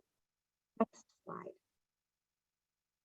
I know you are all very familiar with the Children and Youth Behavioral Health Initiative, but just wanted to pause for a moment and ground ourselves in the work of this initiative to really reimagine and build an ecosystem of services and supports for social emotional well-being and behavioral health, both mental health and substance use for children and youth ages 0 to 25, with a strong focus on improving access to services, addressing inequities that we have in disparities, and really improving equitable outcomes for children and youth in terms of their well-being and behavioral health. Really building a system that is more child, youth, and family centered through the process of our work together. Really working across the continuum of care and services, both in building a more prevention and well-being oriented system, but also working across the continuum to make sure that our youth who have the highest and most complex needs, that we are improving services and coordination of services for those youth. And of course, all of that requires significant partnership and collaboration across multiple systems and entities and sectors, and really appreciate the opportunity to have this multidisciplinary group be a thought partner with us on this work. Next slide. And the next slide. So I'm just going to share a couple of updates for the Children and Youth Behavioral Health Initiative overall. This slide just grounds us in where we're at in the process. As you know, there are 14 work streams in the Children and Youth Behavioral Health Initiative. They each have their own milestones, goals, and timelines associated with them. But in most of the work streams now, we are really in this middle phase of work of developing and designing the work of each of the work streams after doing the early work earlier this spring and earlier this year around really being in more of a learning and listening and engagement mode with a range of stakeholders. Next slide. So I want to just highlight a couple of areas of progress since the Behavioral Health Task Force last met in June. One is that the Children and Youth Behavioral Health Initiative has established an equity working group. It had its first meeting in August. It's a public meeting. The next meeting will be in mid-October. And we are also going to be holding a series of committees of that group to work on certain issues that will then come back to the full equity working group. And that working group is really has three major roles. One is to develop and recommend an equity framework that we can use across the work of the Children and Youth Behavioral Health Initiative. Second is to help advise and guide us on the use of data to advance equity. And third is to serve as a thought partnership to our work, including at the work stream level, to advance equity through the initiative. We've also been continuing our work to really center the experiences, the needs, and the strengths of children, youth, and families in the initiative by engaging with them directly through focus groups, listening sessions, engaging youth and parents in our various working groups and workshops and different kinds of sessions that we are doing. You can see here that we've continued to do extensive engagement there and look forward to continuing to build that work and really bring youth and families in an ongoing way into the ongoing work of the initiative. This next item relates to the presentation and discussion we'll have after about this ecosystem working paper, and I'll say a few more words about that before we launch into that discussion. We've also been continuing to work to increase awareness of various existing resources that are available. So that includes, you may recall that last May, as part of Mental Health Awareness Month and Children's Mental Health Awareness Week, We stood up a new resources hub page on the Cal HHS website. We added to that with a series of back to school mental health resources. And pretty soon here we'll be also standing up an additional page that is specifically related to youth suicide prevention resources as part of our work on September for Suicide Prevention Awareness Month. And then the last update I will mention is that we have an RFP out right now for an evaluation partner. And I'll be saying a bit more about our approach to the evaluation and our progress on establishing 5-year outcomes goals in just a few moments. Next slide. So as you know, this chart shows the work across the 4 bucket areas of workforce, building the behavioral health ecosystem infrastructure, coverage architecture, and addressing public awareness and stigma. And the 14 work streams fall under this. I'm just going to give you a few brief highlights. There's more going on, as some of you know, and we do hold quarterly public webinars where we provide updates on all of the CYBHI work streams. We had one in mid-July, and the recording and slides from that webinar are on our website on the Cal HHS webpage. There's a CYBHI page, and we will be holding our next meeting in mid-October, I believe October. We haven't sent out the registration link for that yet, but we will be working on that. So we'll be providing even more detailed updates next month on each of these work streams. But meanwhile, I wanted to share a few highlights with you related to the development of the virtual services platform, with that work being led by DHCS. DHCS released a platform RFI in July to inform the design and development of the virtual services platform. They received over 80 responses to the RFI in terms of different capabilities, and are working through the responses to that, learning from them. Another work stream, as you know, is the grants program to scale evidence-based and community-defined practices. There's a think tank that's been meeting, a public working group that has been meeting. They identified over 90 potential practices that could be considered for scaling. The groups have been working to narrow that down and focus on a few key areas that align with this work stream's goals related to prevention and equity, and helping to advance the vision of the Children and Youth Behavioral Health Initiative. So more to come on that, but there continues to be progress in developing that work stream and really honing in on its focus areas. I know you all know that much earlier this year, the Student Behavioral Health Incentive Program, or SBHIP, was launched, and work continues there in terms of review of different plans that are being submitted, with continued sort of funding at various milestone points coming later this fall. So work there continuing to progress. For the Behavioral Health Continuum Infrastructure Program, so this is really on expanding services and existing service sites, and expanding the amount of available services there and the type of services. The RFP for round 4 of this program, which was focused on children and youth services, went out earlier this summer. That closed at the end of August, and so we'll now begin for review of those, and then ultimately selection of a set of proposals there.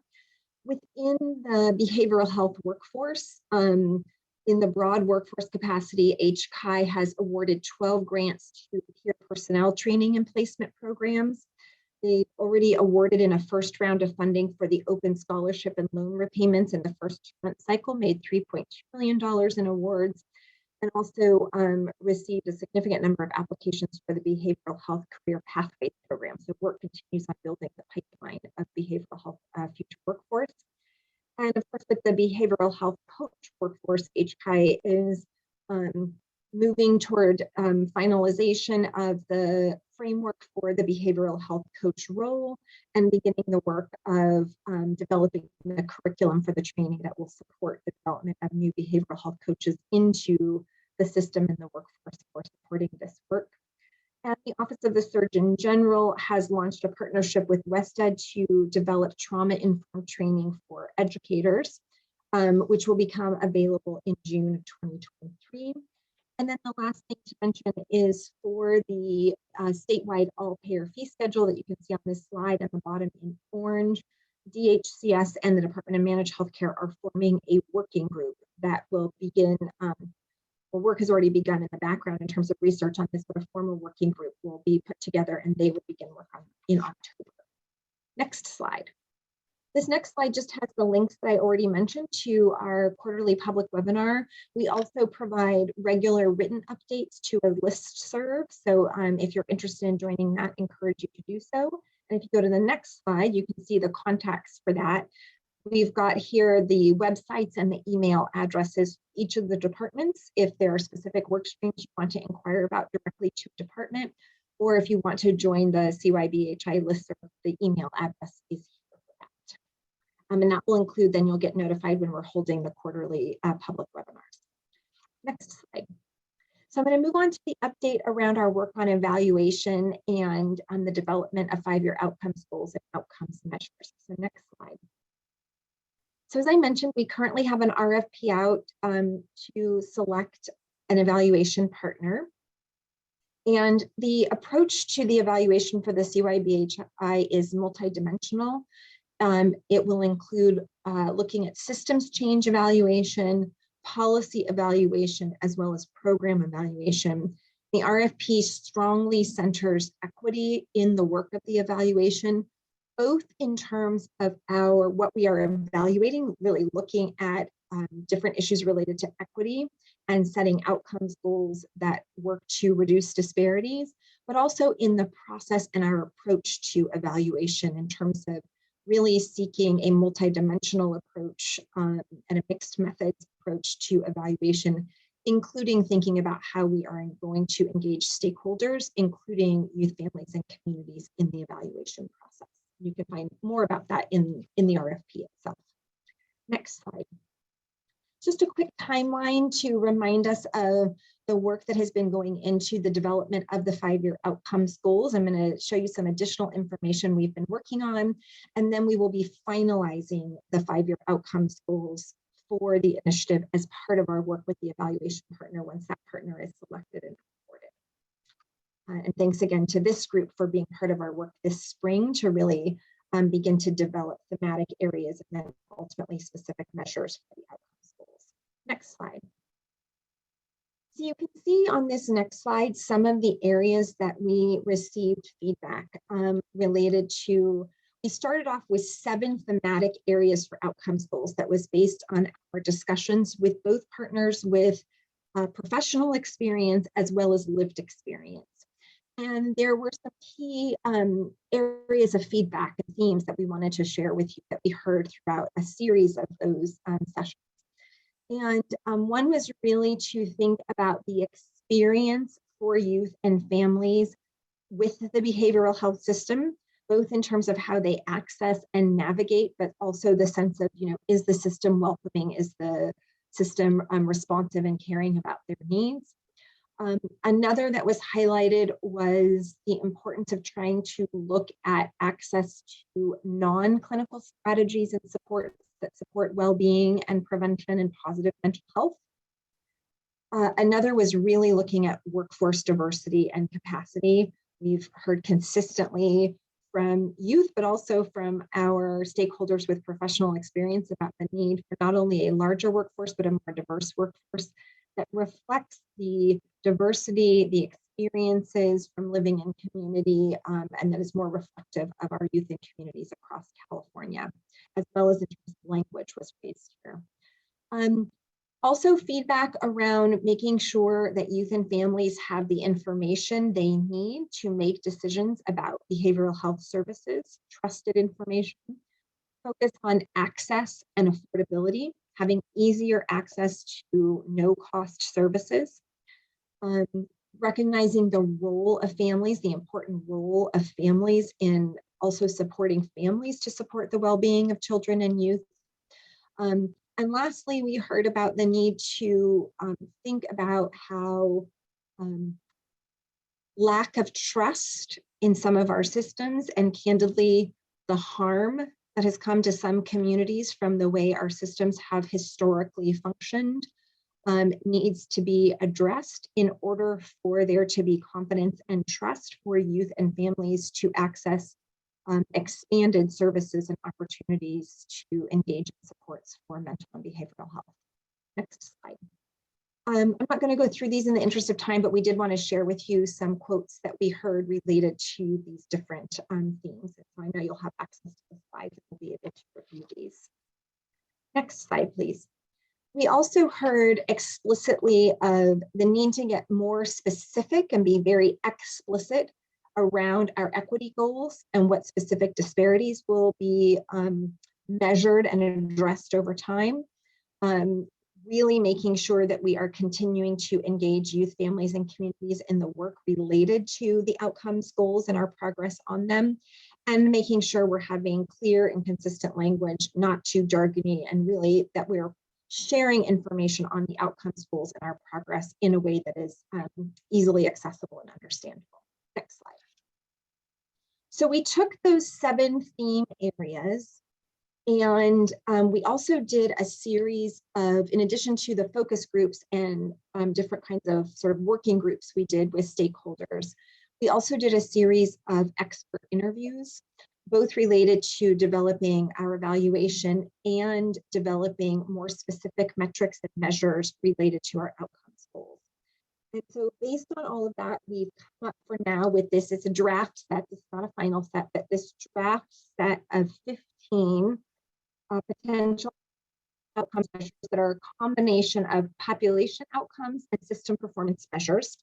And I'll show you on the next slide, we're currently in the process of looking at each of these about what's existing data and metrics available that could be utilized to actually measure and understand our progress on all of these 15, including really related to how do we understand what is the capability for the data to be disaggregated on a number of factors so that we can really understand what some of the inequities are and therefore develop plans to address those and to hopefully close some of those gaps. But also to understand, from a geographic perspective, from racial and ethnic perspective, from at different levels, not only at the state, but being able to look at the county or local level at the data, being able to look at it from looking at sexual identity and gender orientation, all of those issues, really thinking about, what data is actually available. Our hope is to not create new measures, but as much as possible to be able to build on existing measures. And what we envision doing with these outcomes metrics is 2 things. One is more of a dashboard approach. So we might have multiple metrics for some of these 15, and then combined with a subset of specific goals that we would set in terms of making improvements to outcomes. Next slide. So this is what we're doing. This is just an example. This is still a work in progress, but we wanted to share with you. We're taking each of those 15 measures I just showed you on the prior slide, and we're looking at understanding how frequently is the data collected, how can it be disaggregated, what's the most recently available data, understanding about sample size, what can we learn about this data, obviously what is the source of it, and then if you can move to the next slide, also looking at a snapshot of where we currently stand on these metrics. So we're doing this right now on all 15 of those measures, and we are really hoping that that will provide us with some of the background work once we have our evaluation partner in place to finalize a set of outcomes measures and metrics, both for the dashboard and for setting explicit goals. So in the interest of time, I'm going to stop there and take a few questions just in terms of the update, and then I'll move us into our discussion of the ecosystem working paper.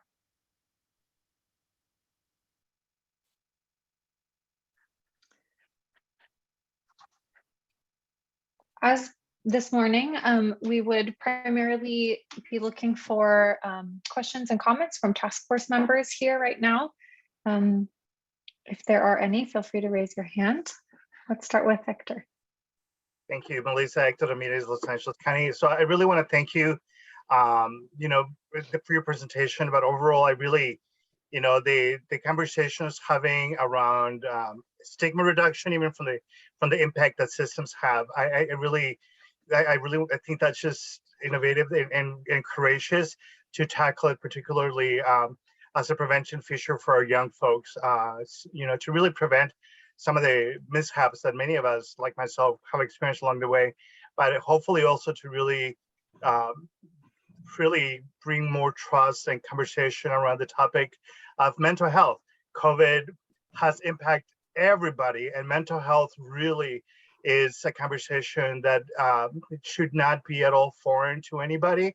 So by bringing up the trust, not only are you making people more comfortable accessing those and reducing the stigma that really has oftentimes created those almost now generational barriers, particularly for communities of color like our Latino and our Native American communities. So I'm really looking forward to see, as well as this develops, how some of the cultural elements are really incorporated into this, particularly involving some of our tribal communities, whose youth are having right now such a high suicide rate. So I really want to thank you for this, and I really like the direction. And you have been consistent in your intentionality, so I'm really looking forward to continue working with you on this. Thank you, Hector.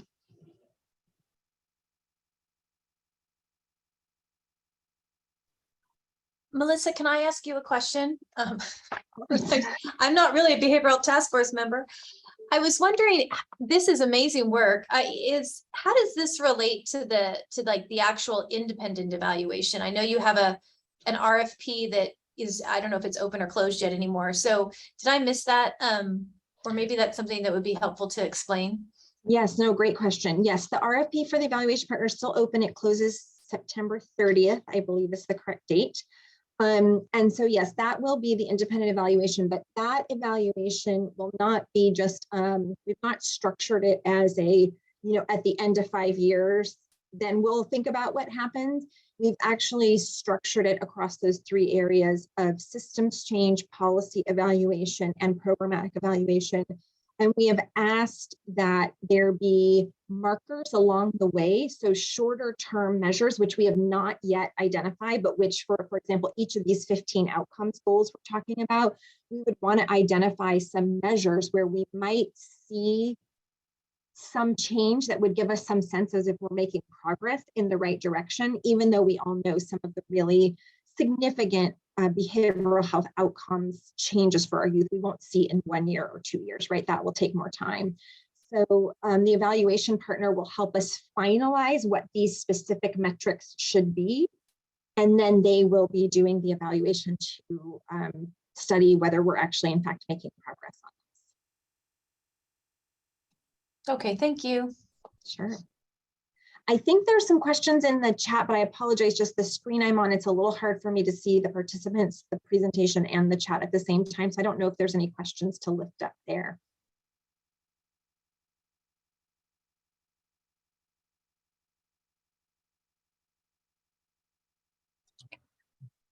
As I say, this is Brenda. I can just thank you so much for the great present. Oh, I'm sorry, Stephanie. Is it okay if I go?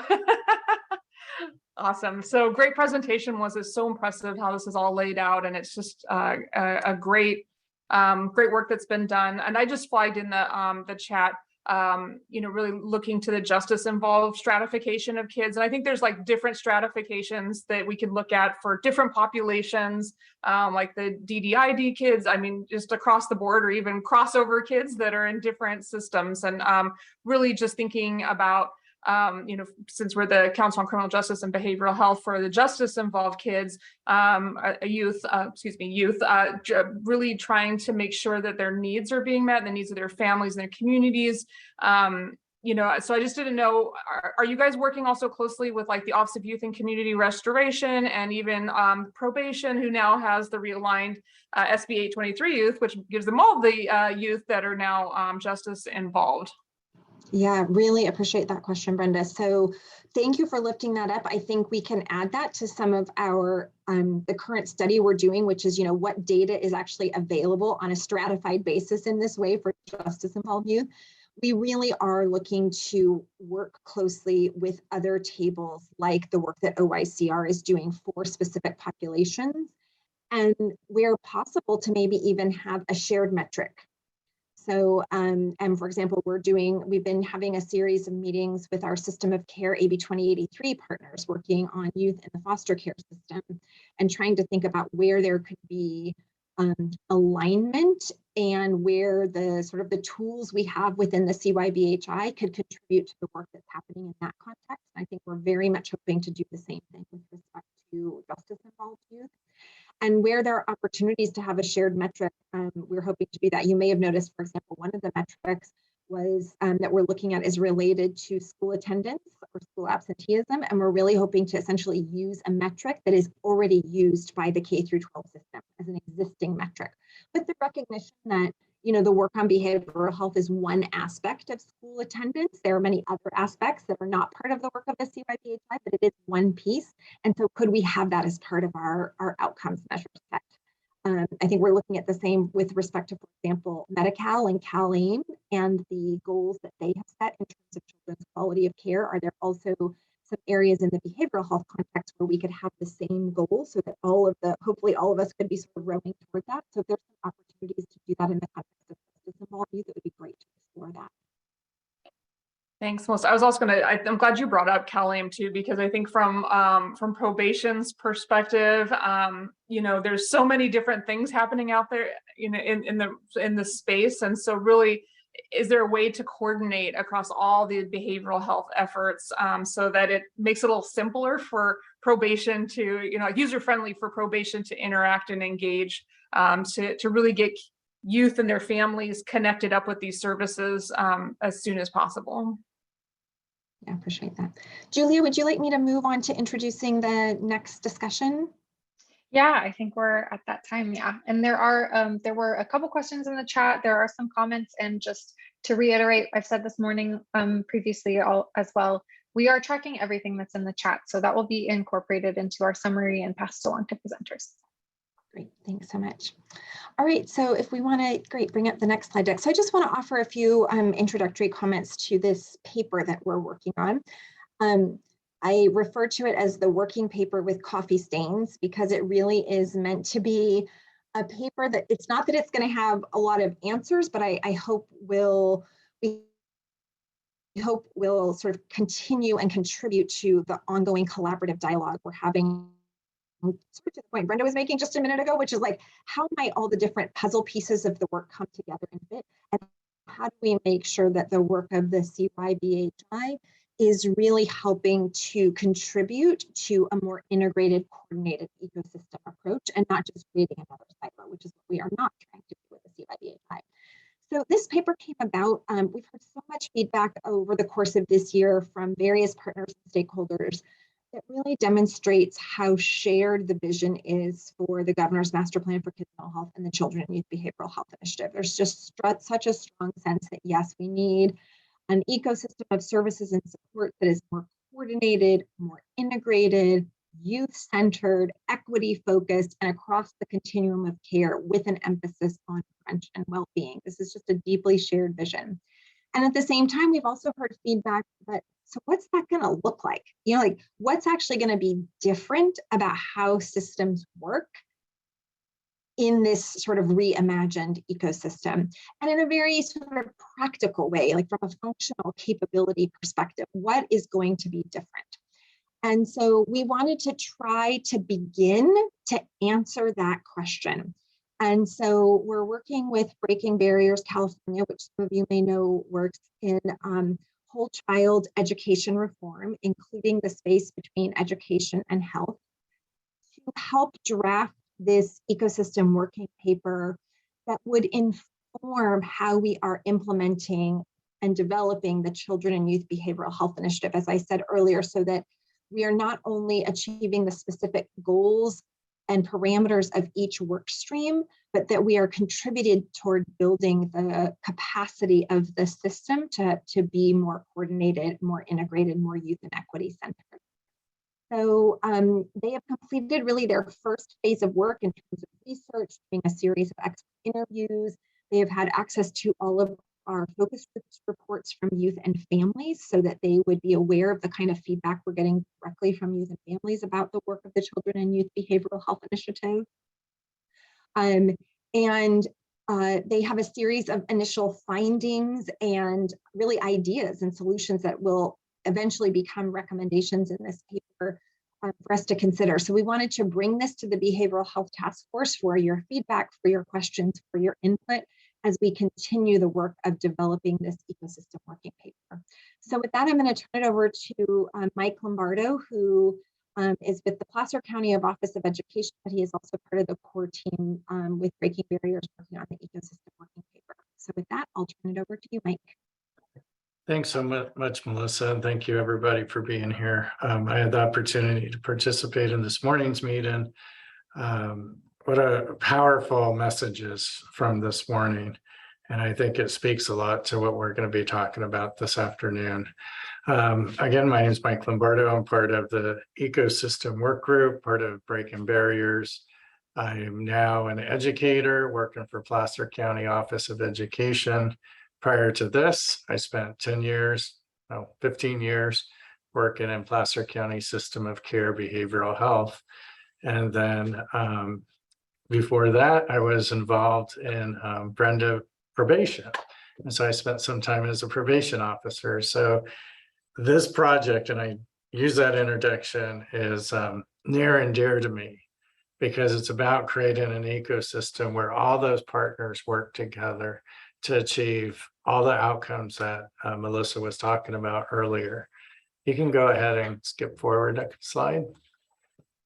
So setting the context on the next slide, you'll see, and Melissa has already kind of teed up our conversation for today, but this is a really an unprecedented opportunity in California to look at our ecosystem, take a good hard look at what's working, what are the bright spots, and there are many across the state. And where can we use this unique opportunity, this time we're in, to improve the systems for children and families and stakeholders. And so you'll see on the left side of this slide, this is really our chance to reimagine what would we like to see in California for our system of support, our ecosystem. CYBHI provides a powerful opportunity to help us move that forward. So this process of building this ecosystem paper with coffee stains, as Melissa points out, is our chance to really look at what's working, where do we have areas we can grow and improve upon. So on the right side, you'll see there's recommendations. This group who's working on this paper has conducted over 100 interviews. Honestly, I think it's more like 200 interviews of experts across probation, child welfare, public health, government, courts, national stakeholders and experts on implementation from at least 20 plus counties across the state, many states throughout the US where they've organized their system of support for children in a very collaborative way. So we've looked at those unique opportunities as well. And we formed a stakeholder group or an ecosystem work group to do that. There's also a write-in team that is focused on pulling together all that information, all those interviews to come up with some recommendations of possible solutions, as well as some areas where we might focus on. And so we're going to start off today by looking at those areas of need or areas identified where we could use some support in California. And then we're going to look at some recommendations. You can go to the next slide. So this is the wonderful team of experts throughout the state that we've been working with, the core ecosystem work group. I'm joined today by a couple of my colleagues. I'll have them introduce themselves, starting with Ken.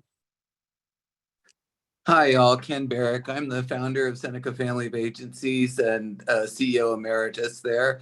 And I am currently the CEO of an organization called Just Advocates, which works with statewide, both policy and individual advocacy, and have had the great fortune of working with this team of people to bring cross-systems thought across education, behavioral health, juvenile justice, child welfare, and other systems so that we can think about this work in an integrated way. Good to be here with you. Thank you, Ken. And Marnie, I think, is with us. Yes, good afternoon. Thanks, Mike. Happy to join all of you today. My name's Marnie Sandoval. I'm a licensed psychologist and have spent over 25 years now in practicing and overseeing programs in child, youth, and family mental health, all within public mental health systems, special education and school-based mental health, child welfare and justice-involved families as well, infant mental health care, and high-risk crisis care. Really a systemic, trauma-informed and family-centered focus has always grounded my work. And over the past 7 years, I have served as the Deputy Director of Behavioral Health for Monterey County. So it's been definitely a pleasure to be part of the work group here with Breaking Barriers and helping to support this initiative with the state. So thank you. Thanks so much. And I'll introduce you to Jessa Camero, who is gonna be our timekeeper. She's already prompted me, speed it up, Michael. But she'll put in the chat how many minutes we have for each section. Do you want to say hello, Jessa? Hello, it's wonderful to meet everyone. Thank you, Mike. I'm a principal at the Boston Consulting Group San Francisco office, and I focus on public health. Great, thank you so much. So we'll move ahead to the next slides. And so just real quickly, again, our objective today is to have an open dialogue, to be able to get your feedback. That you'll see on the very, very top of this slide, it says draft, and that's intentional. This isn't a final copy. We're really looking for you today for your feedback on the areas of needs and as well as the solutions. You can go ahead. Why don't you go ahead one more slide? Another one? I told you we would make up time. So here we are on some of our, really what I see as opportunities to really look at California's ecosystem. So after all of the interviews we've done, 4 areas came out that we've identified with 12 challenges that are occurring throughout our state. The first is underserved families. The next is functionally inadequate. The third, missing key resources. And then the fourth, structurally siloed systems. And I want to reiterate, this isn't everywhere in the state. We know there are bright spots, but this is what our research and interviews, those 100, 200 interviews have determined throughout the last month or 3 months that we've been working on this project. So I want to give you an opportunity to look at these areas. So the 4 main challenges, and I'm sorry, the 12 challenges in the 4 areas, and take a minute to read them and then maybe provide a little bit of feedback around any questions you have or thoughts you have in these areas. And Jessa, how many minutes do we have for this now? We have about 3 or 4 minutes for folks to write their thoughts in the chat. Excellent, thank you. So feel free to use the chat. And Jessa will help us capture that. Thank you, Jonathan.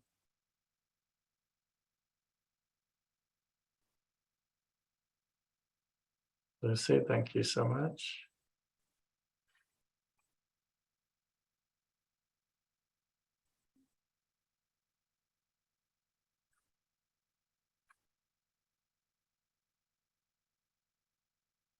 We had a question, where does community-based upstream prevention fit?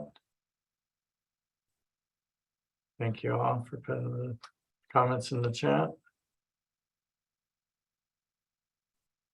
A +1 on upstream prevention. Excellent. So as you add comments, I'll also want to highlight, I don't think I did this earlier, what you're seeing isn't the totality of everything we've collected.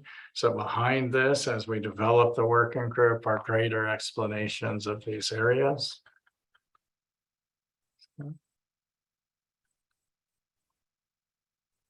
To Ken or Marnie, are there things jumping out here? The chat's moving by my little screen pretty fast that we should highlight.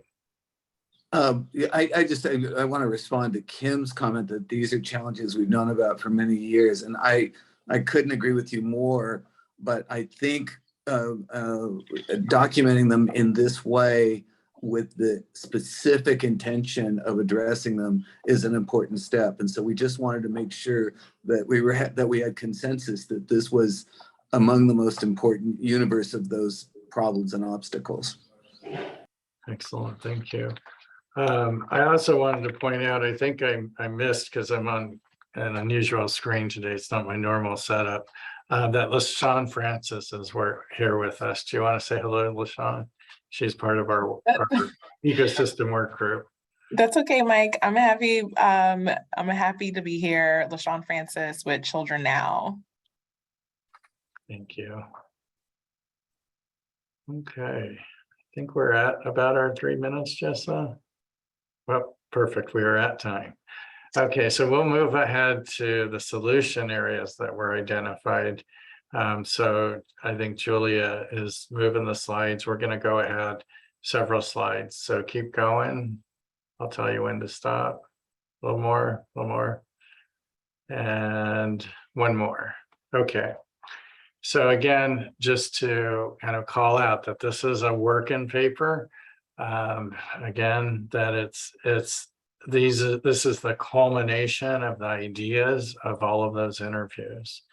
So the solutions have really landed in 3 key integrative elements. So function, process, and outcomes, structure, organization, resources, and vision, mindset, and culture. Now, for this part of our activity today, we're going to look for your feedback and dive into each of these a little bit deeper. So on the coming slides, we'll have about 2 minutes, I think, Jessa, for each one. Yep, we're on track. So if you want to move us ahead 1 slide, Julia. Okay, perfect. We're going to start here. So each of these elements is numbered 1, 2, and 3. So if you're referencing one and you don't want to type out the whole title in the chat, you can use the number. But we're going to start with emergent solutions focused on vision, mindset, and culture. So I'll give you a couple minutes to kind of sit in these. You'll see how it's organized with the objectives on top and the functional need towards the bottom of the slide. Please still use the chat feature as you need. And I think we might actually be able to open it up to a couple comments here too for work group members. I see Marnie responding to folks in the chat. So under vision, mindset, and culture, the first identified item, and these are not listed. This question came up previously. They're not ranked in an order of importance. The numbers are just there to help us organize the conversation. So under number 1, clear shared vision with children and families.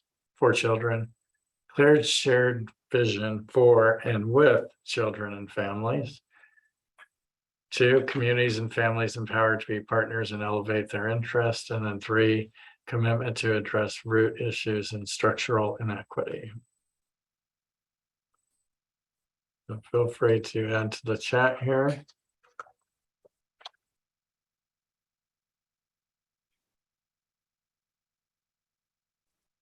So does anything from these potential solutions stand out to you real quickly?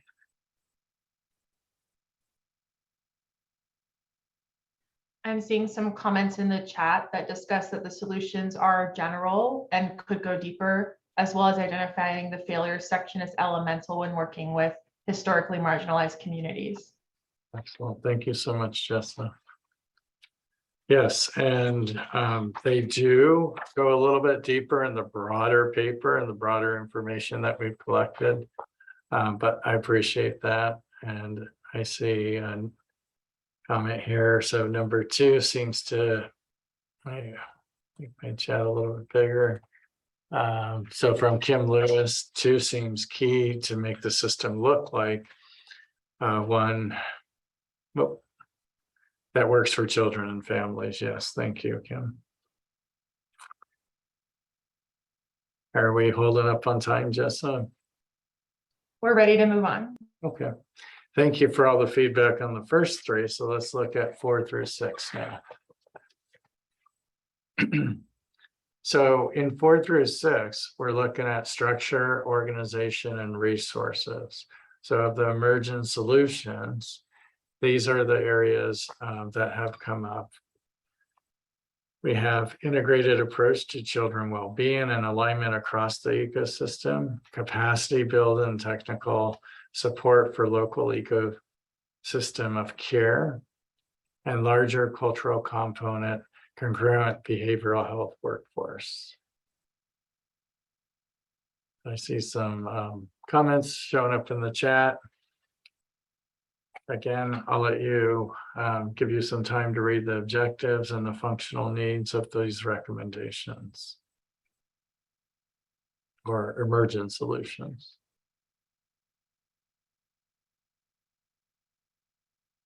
Thank you, Brenda.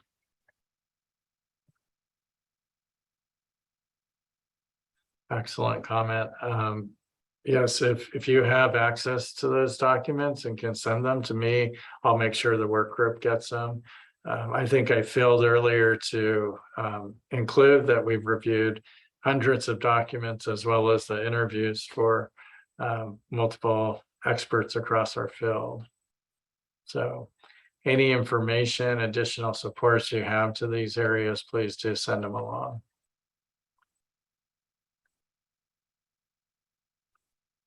Kim's calling out number 4. And thank you all so much for all the comments. It's hard for me to see them as they're flying by.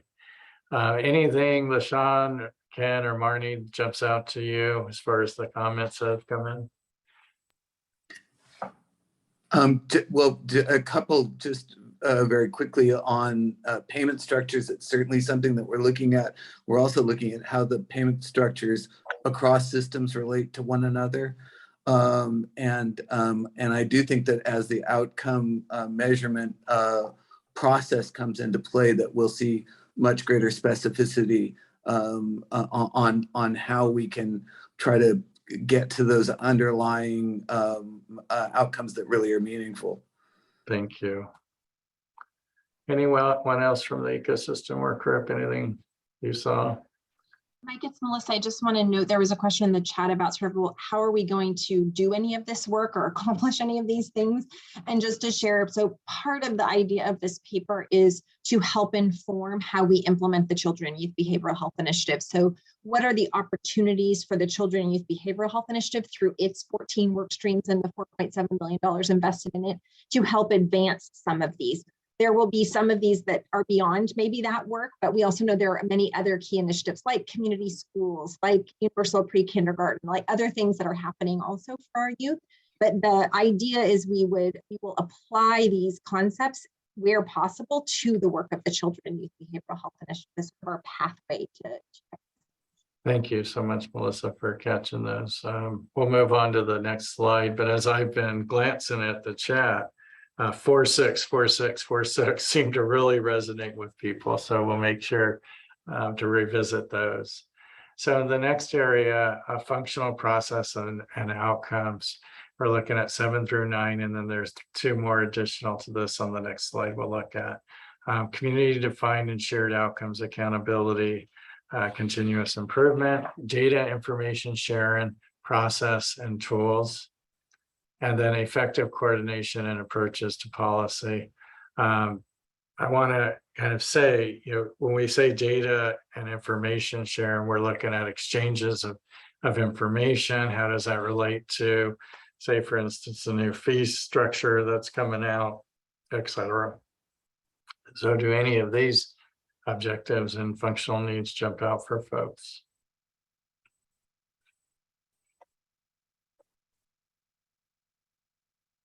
7 is good. Thank you, Hector. Very good. Well, people are typing. I'm gonna look to Jessa real quick for a time check. How am I doing? We should cover the final page and then move to our open discussion where we'll have more chance to cover these topics, but in a more organic way. Okay, great. Perfect. Why don't we move on here? So the last two, effective approaches to funding and maximizing dollars and impact, coordinated care navigation for youth, students, and families. So I'll give you a second to look at these. And as Jessa said, we're going to have an opportunity to raise our hands and have some dialogue conversation in just a moment too. So, but please do add your comments in the chat in case we don't get to everybody.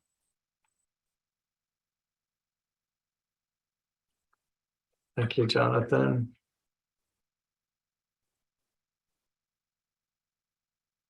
Very great. Well, thank you all so much for the feedback. And I think we'll move to that second section now and give us an opportunity to have some dialogue. So you've seen both the areas of need and you've seen now the potential solutions for improving our system or highlighting our bright spots that are currently in place. So as we've discussed these, the ways of collaborating with children, youth, and families, crafting our recommendations, we want to create effective ways that you've seen to continue to center on the needs and wants of children, youth, and families. So in this next section, we're going to have a chance to have some dialogue on these topics. I know the pre-read materials have been out there. You've seen what we've showed you here. So again, number one, we're going to be looking at effective ways you've seen to continue to center on the needs. So what are the bright spots? Number two, solutions that resonate with your experience. What have you seen? What works well? What's not working well? And then number three, where do you see our work intersecting or emerging recommendations that are happening so far and intersecting with both CYBHI or other work that's happening? What should we build on? And so we'll go to the next slide. And I think this is where we'll open it up to some dialogue. And how many minutes do we have now, Jessa?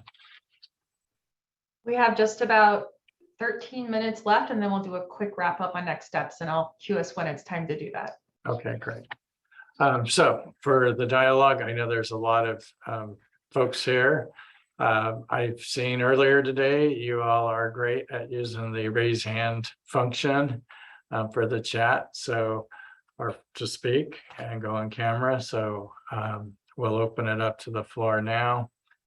You still have the chat feature, but are there any comments? I know we've went through this really quickly, but what's resonating for people and the functional process structure?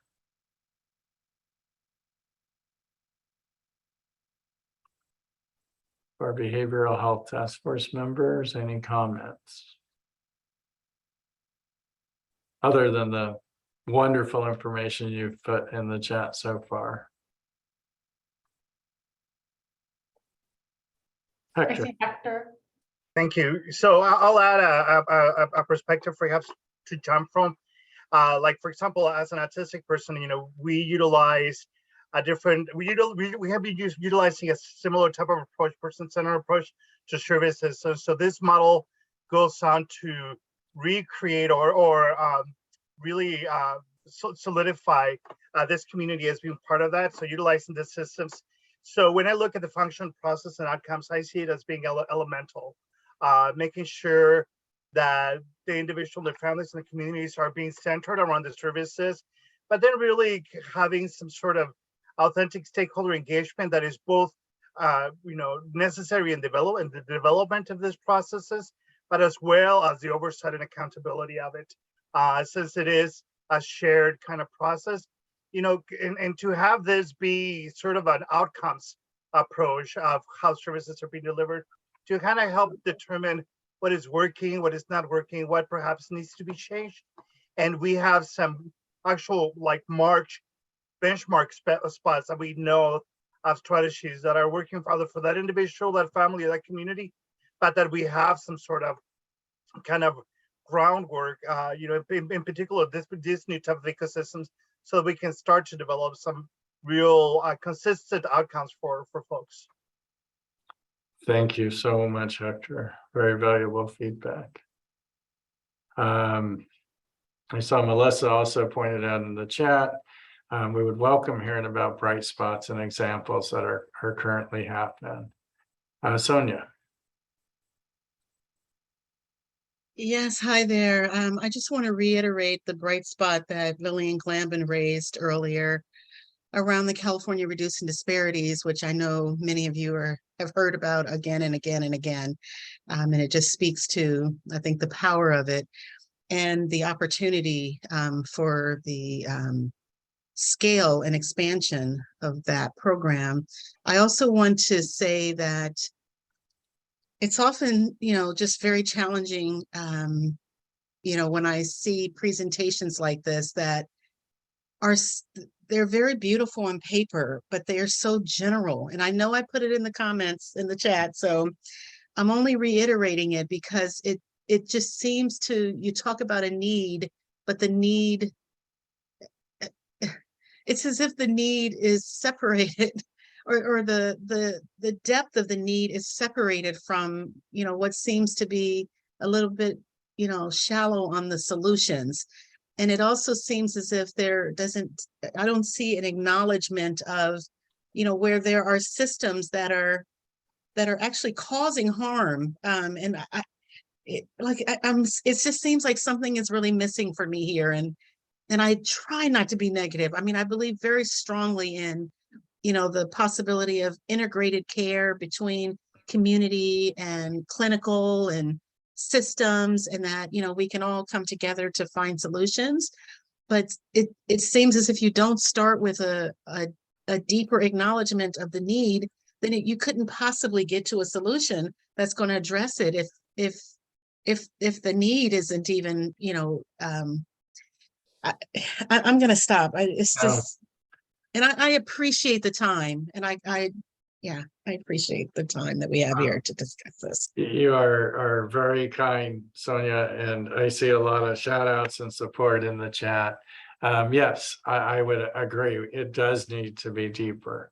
In our paper, it will come out that way. So in our limited amount of time, it's here, digest this, give us feedback. I wish we had more time to go much, much deeper.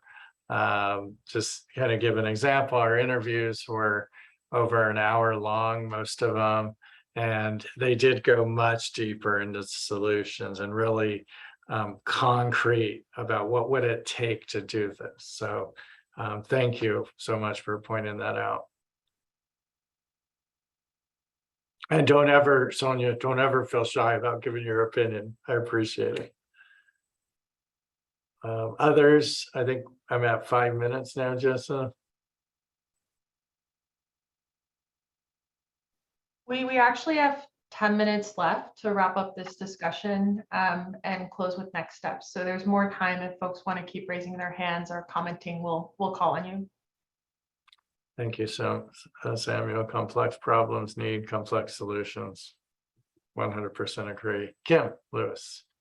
Yeah, thanks, Kim Lewis from the National Health Law Program. I think just building maybe on something that Sonia is getting at, but also I'm thinking more about, I mean, you have a group of with a lot of expertise on both the depth of the problems and solutions, I think, and how can this group provide more, I don't know, clarity around where things are headed, as opposed to looking at the higher level points, which I think are hard to argue with, when they seem on the surface very ambitious and lofty and things that we would all want to see, but yet how you get there and how you remove some of the barriers that are longstanding in the system and have been around forever and we've talked about and haven't changed. I think it's a little aspirational, and I'm wondering if there can be more in-depth conversation about how what the roadmap looks like and how it would actually be accomplished and whether we can weigh in on that deeper level. I feel like that is something that this group should be doing or would have the expertise to do. So I'm hoping that that could happen at some point. Kim, it's Melissa. I really appreciate that comment. And I think that's why I wanted to be really clear that even when this paper is done, it's not like a final answers paper. It really is going to be a working paper. So I think we want to keep working on sort of more depth on these issues. And it was pointed out a few times in the chat and people noted like, there's a lot happening in CYBHI and other parts of the system with other initiatives that also relate to these. So how can we sort of bring that to bear to these issues that are being raised? And then when the paper comes out, I think it's really important to say, I so appreciate your point. It's not going to be the answer to everything. I think it's really meant to be a document that then helps us get to the next conversation you're describing, which is how do we continue to use the tools that we have, particularly in the CYBHI, to advance some of these goals and functionalities that we're trying to describe here. So yes, I think even when the paper is released, it's not meant to be like a final answers paper, but more to really keep forward with our working dialogue together. So I hope that's helpful.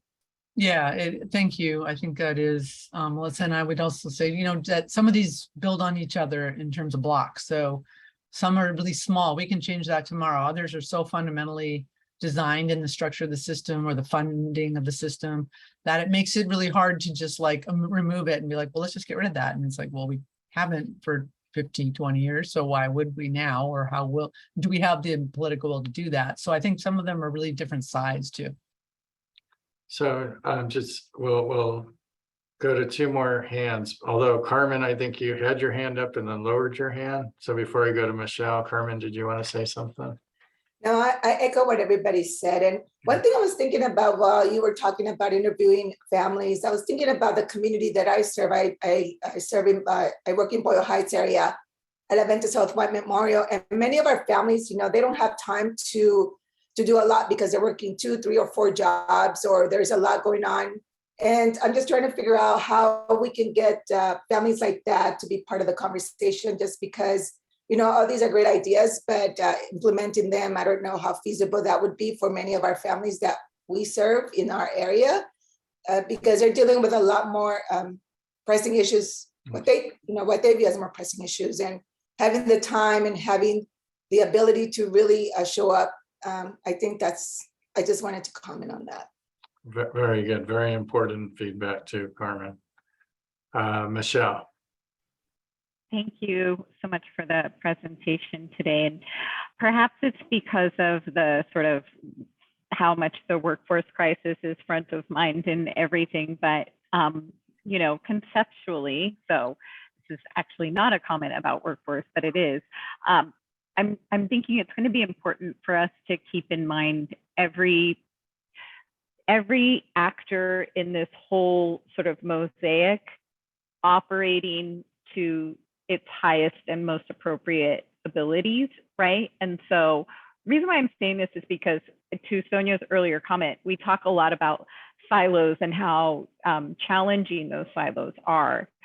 But at the same time, we also need to understand that each stakeholder, each player has their own skill set, their own expertise, their own area where they flourish. And one of the challenges of approaching something with a smash the silos kind of approach is that we may end up with, you know, kind of an even harder to navigate system with less accountability, right? And so I just want to put that out there as a caution, and to say that I think we have to be mindful of where each system's strengths are and working to improve them within their abilities.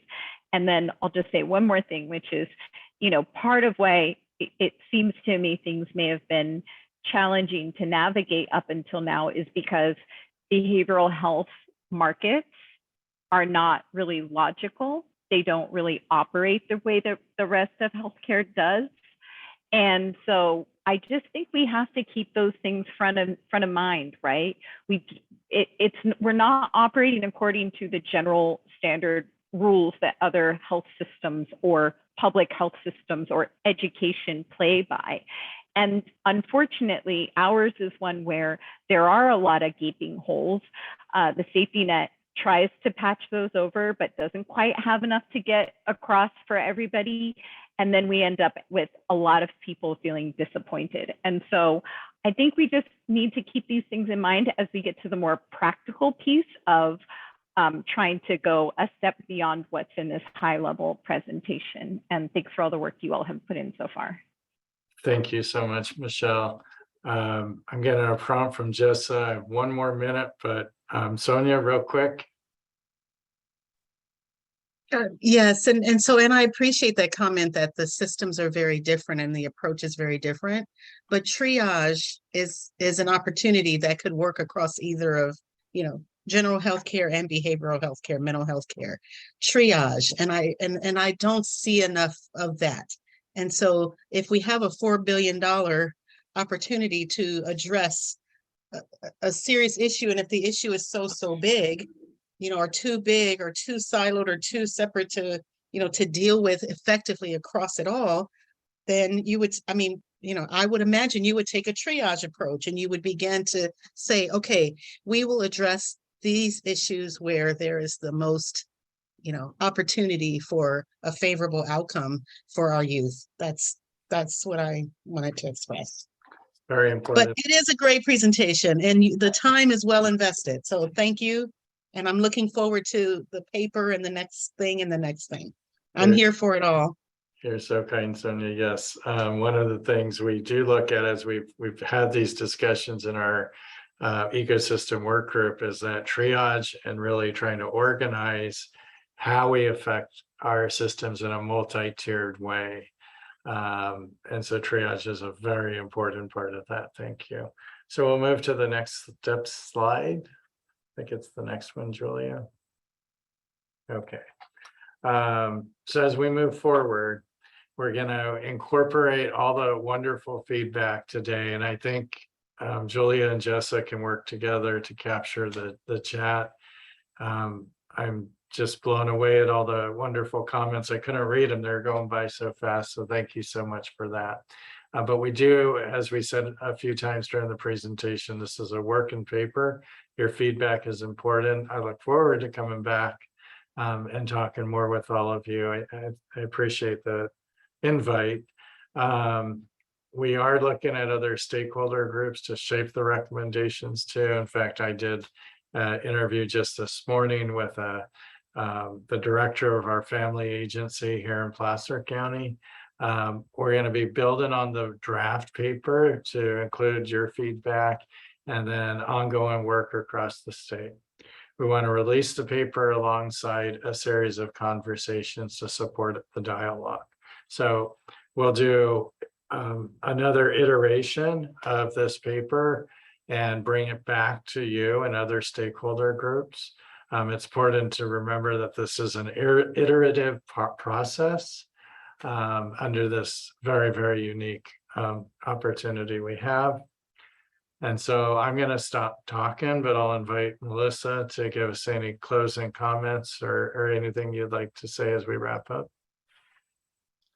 I just want to thank the Behavioral Task Force for all of the just really rich and robust comments within the chat and verbally. And we're really looking forward to continuing to just keep our sleeves rolled up and do this work. And as I mentioned earlier, not doing it in our own silos as well. Like I thought there were some great comments in the chat around how this work relates to other work happening in both education and healthcare, right? We know there's tremendous work happening in education with community schools and expanded learning and universal pre-kindergarten, and in health and behavioral health also happening, for example, in building up the overall workforce, in addition to the workforce we're doing, the workforce work in the CYBHI, or the work of CalAIM, which has a number of key focus areas in terms of including related to behavioral health and primary care integration. So appreciate sort of people also lifting up the importance of that connection to other related initiatives.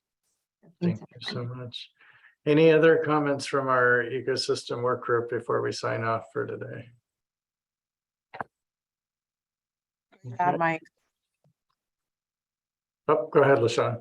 No, I was just going to say great job. Oh, thank you. Thank you. Thank you all so much. It's been wonderful to get this opportunity. And I've been a participant on the previous behavioral health workforce meetings. So much appreciation to everything that's coming out. Again, big props for this morning and having the voice of individuals who have experienced our system. I'm still a little choked up and moved by it. So thank you so much, Julie and team, and I'll turn it back over to you. Thank you. As you all have said, appreciate all of the participants who've stuck with us for this whole day. It's quite amazing that we've been on here since 10 a.m. and there's still 120 people with us. Really appreciate all the time that everyone is dedicating to giving feedback on these topics. We hope that you all have been seeing how we're bringing back and sharing back with you what we've heard and how that's informing the work as it moves forward. And so really appreciate folks taking the time and sharing your thoughts and energy and perspectives. So we have a little bit of time for this task force members open discussion. We have actually 20 minutes that we can open up to basically this agenda item. We've had it in the past few task force meetings. It's really an opportunity to hear about connections between work that task force members are doing.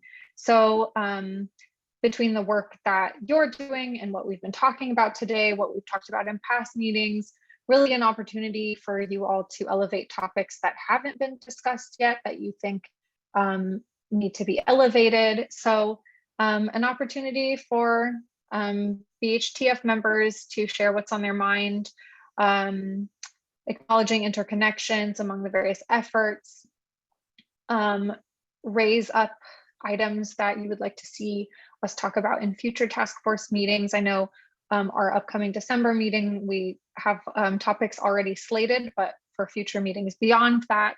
And so also, if there are any resources that you'd like to share with other task force members or the public that are joining us. So that's the purpose of this time right now. Taking the shared screen off. And task force members, feel free to raise your hand if you have anything that you'd like to bring forward. So Julie, and then once again, I'm going to take the liberty of going first. Sorry, guys, but I did want to clarify that, or just to share, we are going to focus, we do need to complete some of our work related to the Continuum Care Crisis Plan in December, but we are going to focus our December meeting on issues around SUD. There's a whole lot going on, and I'm feeling like we haven't taken the opportunity in this forum to make sure that people are up to speed with some of the things that we're doing, and kind of been hearing a little bit in the community that there hasn't been enough focus on SUD as we've been dealing with some of the other big projects that we have. And there are some, significant efforts that we have underway. And it's one of those issues that really is cross-cutting across all of our departments, not just an issue that lives within, say, DHCS or CDPH, or even social services, older adults struggling with substance misuse and supporting folks through that journey. It really touches, I would say, several of our departments, if not all of them, to a certain extent. Just think about the kinds of wellness that we want to have for our employees.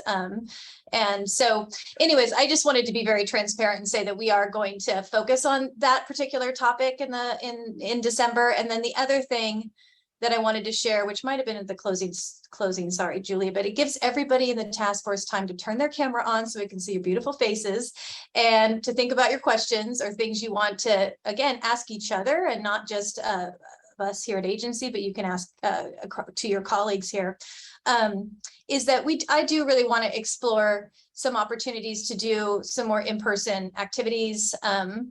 We talked a little bit about it in my breakout group, and there are some definite pros and cons to that. But I do think that you know, it is difficult and I truly appreciate people's time. But this is one of those groups that you all, to a certain extent, kind of like me, I've been here for 2 years and there's still people that I've never met who work here. And I think it would be really beneficial for us to potentially have the opportunity to really do some strong networking with each other and do some relationship building. And that comes oftentimes with in person. So I'm going to pass it back over to Julia. I'm starting to see some hands go up. So that's great. Thank you. Perfect. Way to make use of that little bit of extra time in there. So we will take as many comments as we can. We're starting with Vitka, and then after that will be Christine. Everybody, thank you. Thanks, Stephanie. And yay for, here's a vote for in person. We all have masks, and we're living our lives with ample ability to protect ourselves. So we'd love to do more in-person work. In the governor's veto message to the supervised consumption bill, SB 57, he indicated that there would be further study or perhaps a work group, something regarding supervised consumption and harm reduction. And I'm wondering, and since so I'm wondering if there are plans in the works, if there's an update on that, even in kind of looking at the crisis response. There was a sort of boxes for harm reduction, but I'm not sure anybody filled any of that in. Mm-hmm. So I'm just wondering if there is a plan in place for carrying forward the conversation around addressing the overdose epidemic, including supervised drug consumption. Yeah, thank you, Vitka. It is very early in the process. We have had some internal discussions as the veto message clearly stated that you know, we have some specific work to do with our local government partners. And so I think that is where we are beginning. But I can tell you that this particular topic is something that is a priority for us. I have had the I guess I would have to say it's kind of unfortunate, but I've been looking a lot at the data and have just a lot of concerns about how fentanyl in many cases is now just really in every drug that we have out there, and just as significantly impacting people who don't know that they're at such risk, I guess.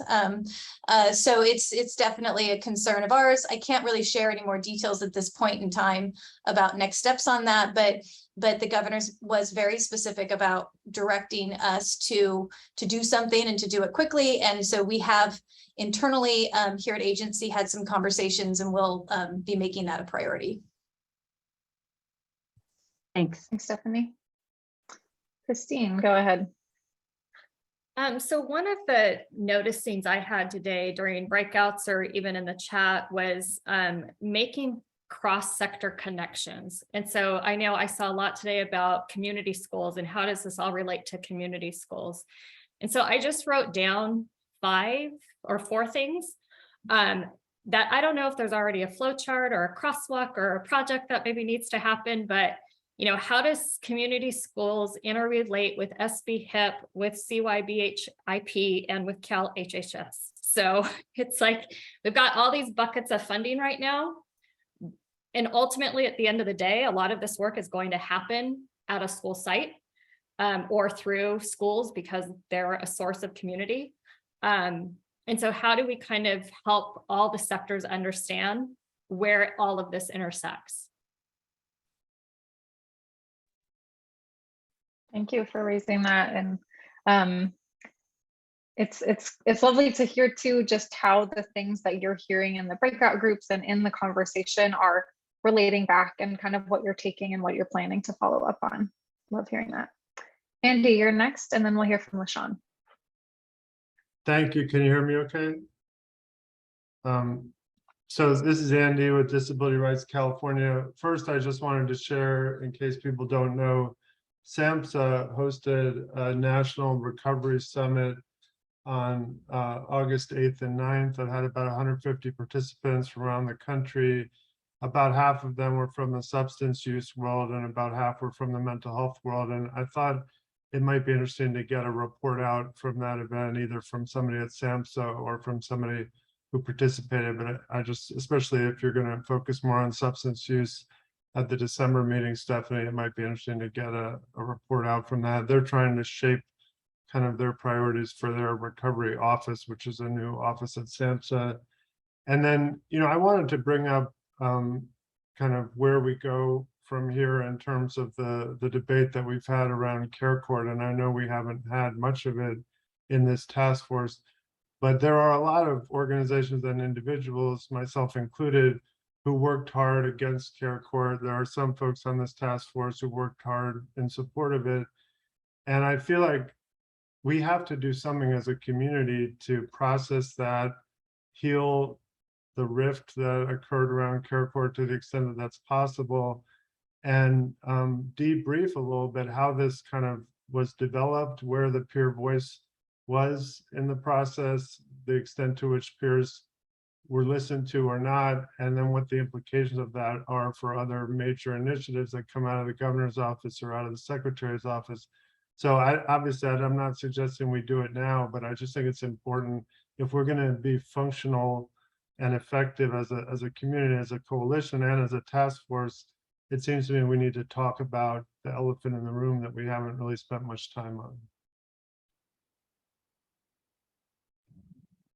I acknowledge that and think that I have not really thought about what the behavioral health task force role will be with that particular policy.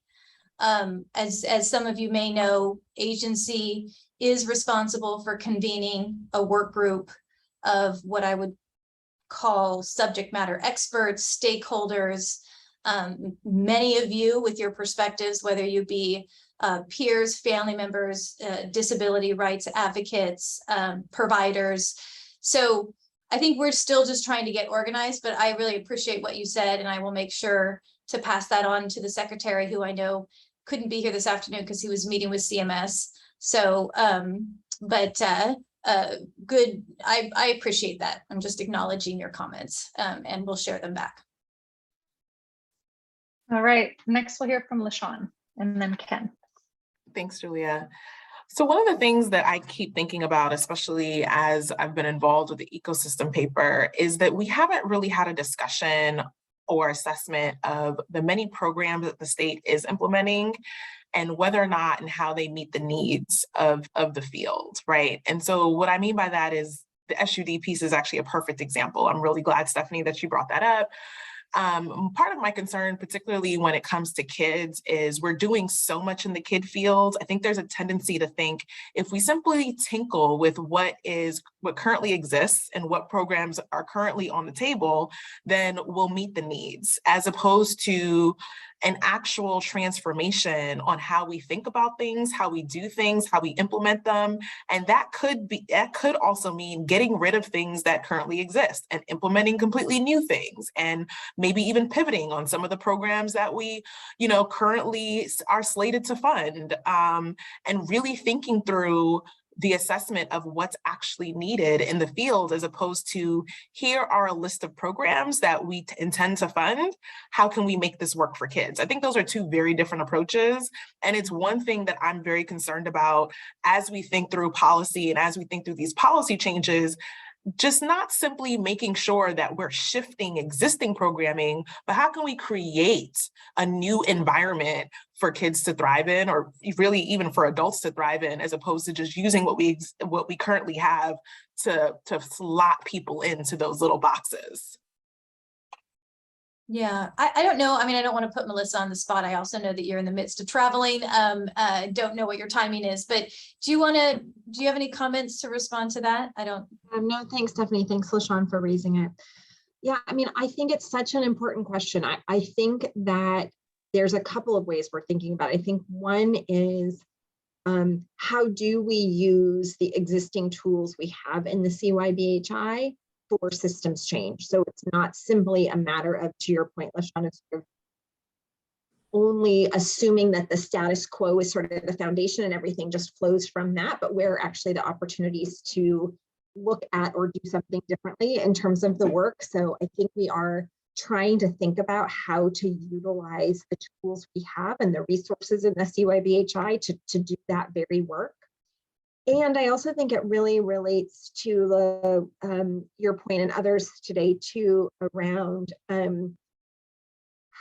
how to make sure that we are thinking about it in the context of all these other initiatives, like Christine's point. I think it's a really good point. And actually, we're trying to do that. We're going to be doing a deep dive with a couple of counties to try to, at the local level, say, okay, what would it look like, or what are you all thinking about how CYBHI, community schools, expanded learning, UPK, CalAIM, the work of OYCR, like how does that all come together? Like sort of scratch our heads together and say, well, what does that look like if it's actually integrated? And to your point, LaShawn, what does it mean about what might need to sort of fundamentally be different? So I think it's a really important question, and I think we are trying to begin to think about that in a more like practical kind of hands-on way as we think about how do we execute on these various initiatives, while also recognizing that these pieces are all moving. Like there were some really important comments in the chat today around the importance of primary care, and that's an incredibly important part.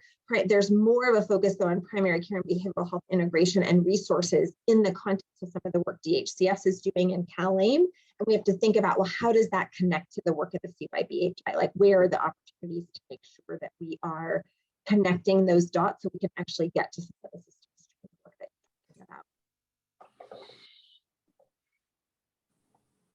Thank you, LaShawn, for bringing that important point, and Melissa for sharing your response there. We'll hear from Ken and then Adrian, and I think that'll wrap us up. Thanks. I just really want to acknowledge and appreciate Christine and many other folks' comments about this intersection between education and behavioral health and the opportunity that we've got that we've never had before. I just attended a meeting of the county boards of education and with a number of the county supervisors. And I have to say in the past, there was not a lot of talk at that conference about county supervisors meeting their county behavioral health director. And there is now. And there's real interest and a real opportunity. And also when we were doing the presentation, there were a number of questions about autism and how are we incorporating that. And I think the opportunity to collaborate between behavioral health and schools for kids that have multiple challenges is another opportunity. So I do think that we're thinking deeply about that and really want to use folks' expertise to say, how do we advance this in a way that doesn't make a change for the next 3 years, but makes a change towards integration in a way that's meaningful.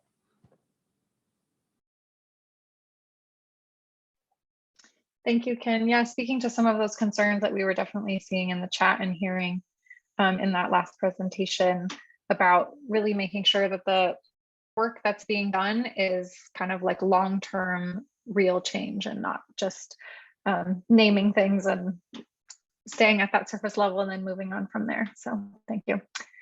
And finally, we'll hear from Adrian. Thank you. Hi, all. Adrian Chilton with the California Alliance. We're really excited to see the news actually released during this meeting today of the governor's executive order on equity, in which he's going to be tasking state agencies and departments to embed equity in their missions.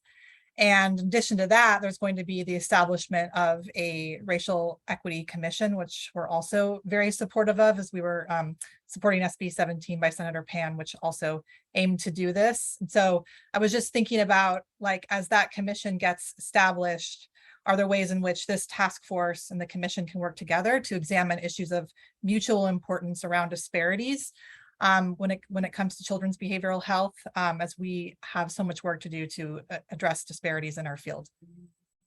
Yeah, I'll start, and then Melissa, you can chime in if you want to, additionally with the specifics related to children and youth. But yes, this is a top priority for our agency. We've been doing some internal work, some pretty significant internal work with our departments. Several of you are still on here, so I know you guys have been busy working on this as well, updating some of our strategic metrics, strategic goals with like quantifiable and measurable outcomes. So let me take that back. I wonder if let me think about that and take that back about what makes sense, and if there's a way that the task force can provide any kind of input and guidance into the work that we're doing with all of our departments as directed by the governor.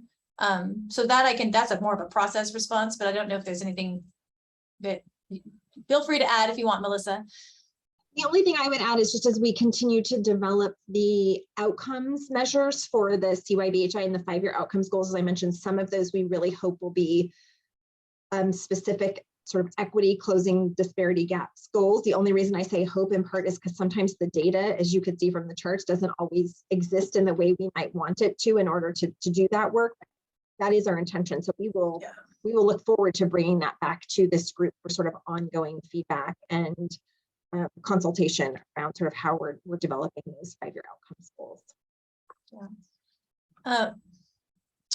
And I'm sorry, I'm not very good about being able to follow the chat message, the chatting as well as some of you all are when you're on these calls. I think I just wanted to acknowledge, Hector, that I saw your issue in the chat. I do not know, but I will go back to our folks at CDPH and see if we've got something they might be knowledgeable about.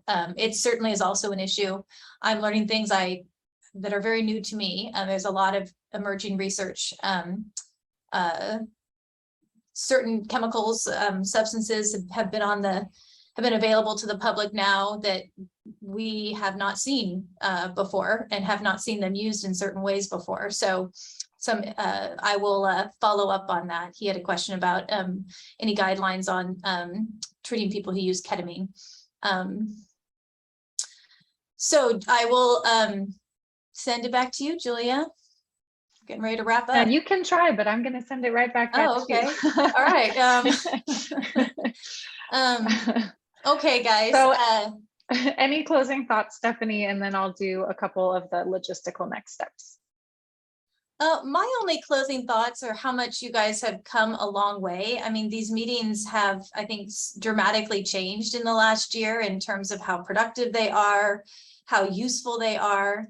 And I just hope that we continue to stretch and grow and find new ways to work with each other as we grow capacity and we grow our own networks. And so we will continue to also have lunch and learns and use that as an additional venue. But I kind of see this as an opportunity to evolve with how things are also evolving in the landscape of the big policy initiatives that this administration wants to put forward in this space. So I appreciate that people are open to being dynamic and to kind of hop around and tackle really, really big issues like the crisis care continuum, and then going over to the Children and Youth Behavioral Health Initiative. And next month or in the fall, we'll talk about some of the things we're doing to respond to the opioid epidemic, and I would say more specifically the fentanyl epidemic. So I think that's it. I already mentioned, I think at the next slide, Julia, there might be some potential dates. So our next meeting is in December. It is still going to be like this, but we are looking and doing some internal investigation about how to do some things in person. And that's also another reason why we did have, and I still think that these Tuesdays work well for people, but I do think that now that we think we might do things a hybrid way, or, I want to get creative and think about and recognize that not all of you are based in Sacramento. It takes resources to meet in person as well, of course, as you all know. At the same time, I love getting out of Sacramento. It's one of my favorite things to do, and to be in communities where we have the opportunity to hear from people who are not necessarily just here at the state level. So that's always a goal of mine. Whether we have the capacity or resources to do some of that, I'm not sure, but I really want to think about it. And then, you know, we'll have a lot of announcements this fall. That's all. There's just a lot going on in some of the other programs. So please stay abreast of information that we send out. I'm excited to have Matthias on board. I want to work with him and our facilitators to see if there's a way that we can, you know, try to keep some more materials on our website that might be useful to you, really global behavioral health type materials. And maybe think about a resource center or things like that. I know that it's very, very hard to keep up with all of the different things that are going on. And so it might be useful to do some of that work. So I think that's about it. And everybody gets like a whole 8 minutes back of their day. And I just put in the chat 2 links. So one is our meeting evaluation form, if you'd like to share any feedback about how the meeting went today. We do look at those, and I think those of you who've been joining the task force meetings for a while have seen that, hopefully have seen that we're trying to be really responsive to the input that we get in those. So please share feedback there. And if you have additional thoughts on the crisis care continuum planning discussions that we had in the breakouts this morning, if you want to share additional written feedback, you can email that to me. I put my email in the chat, and or you can put it in those notes documents. There's a template that I shared a link to as well.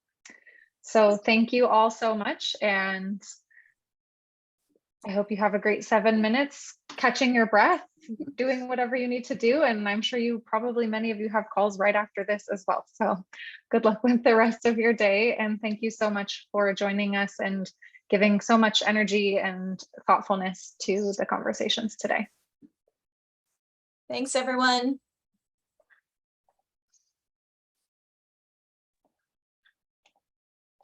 Thank you.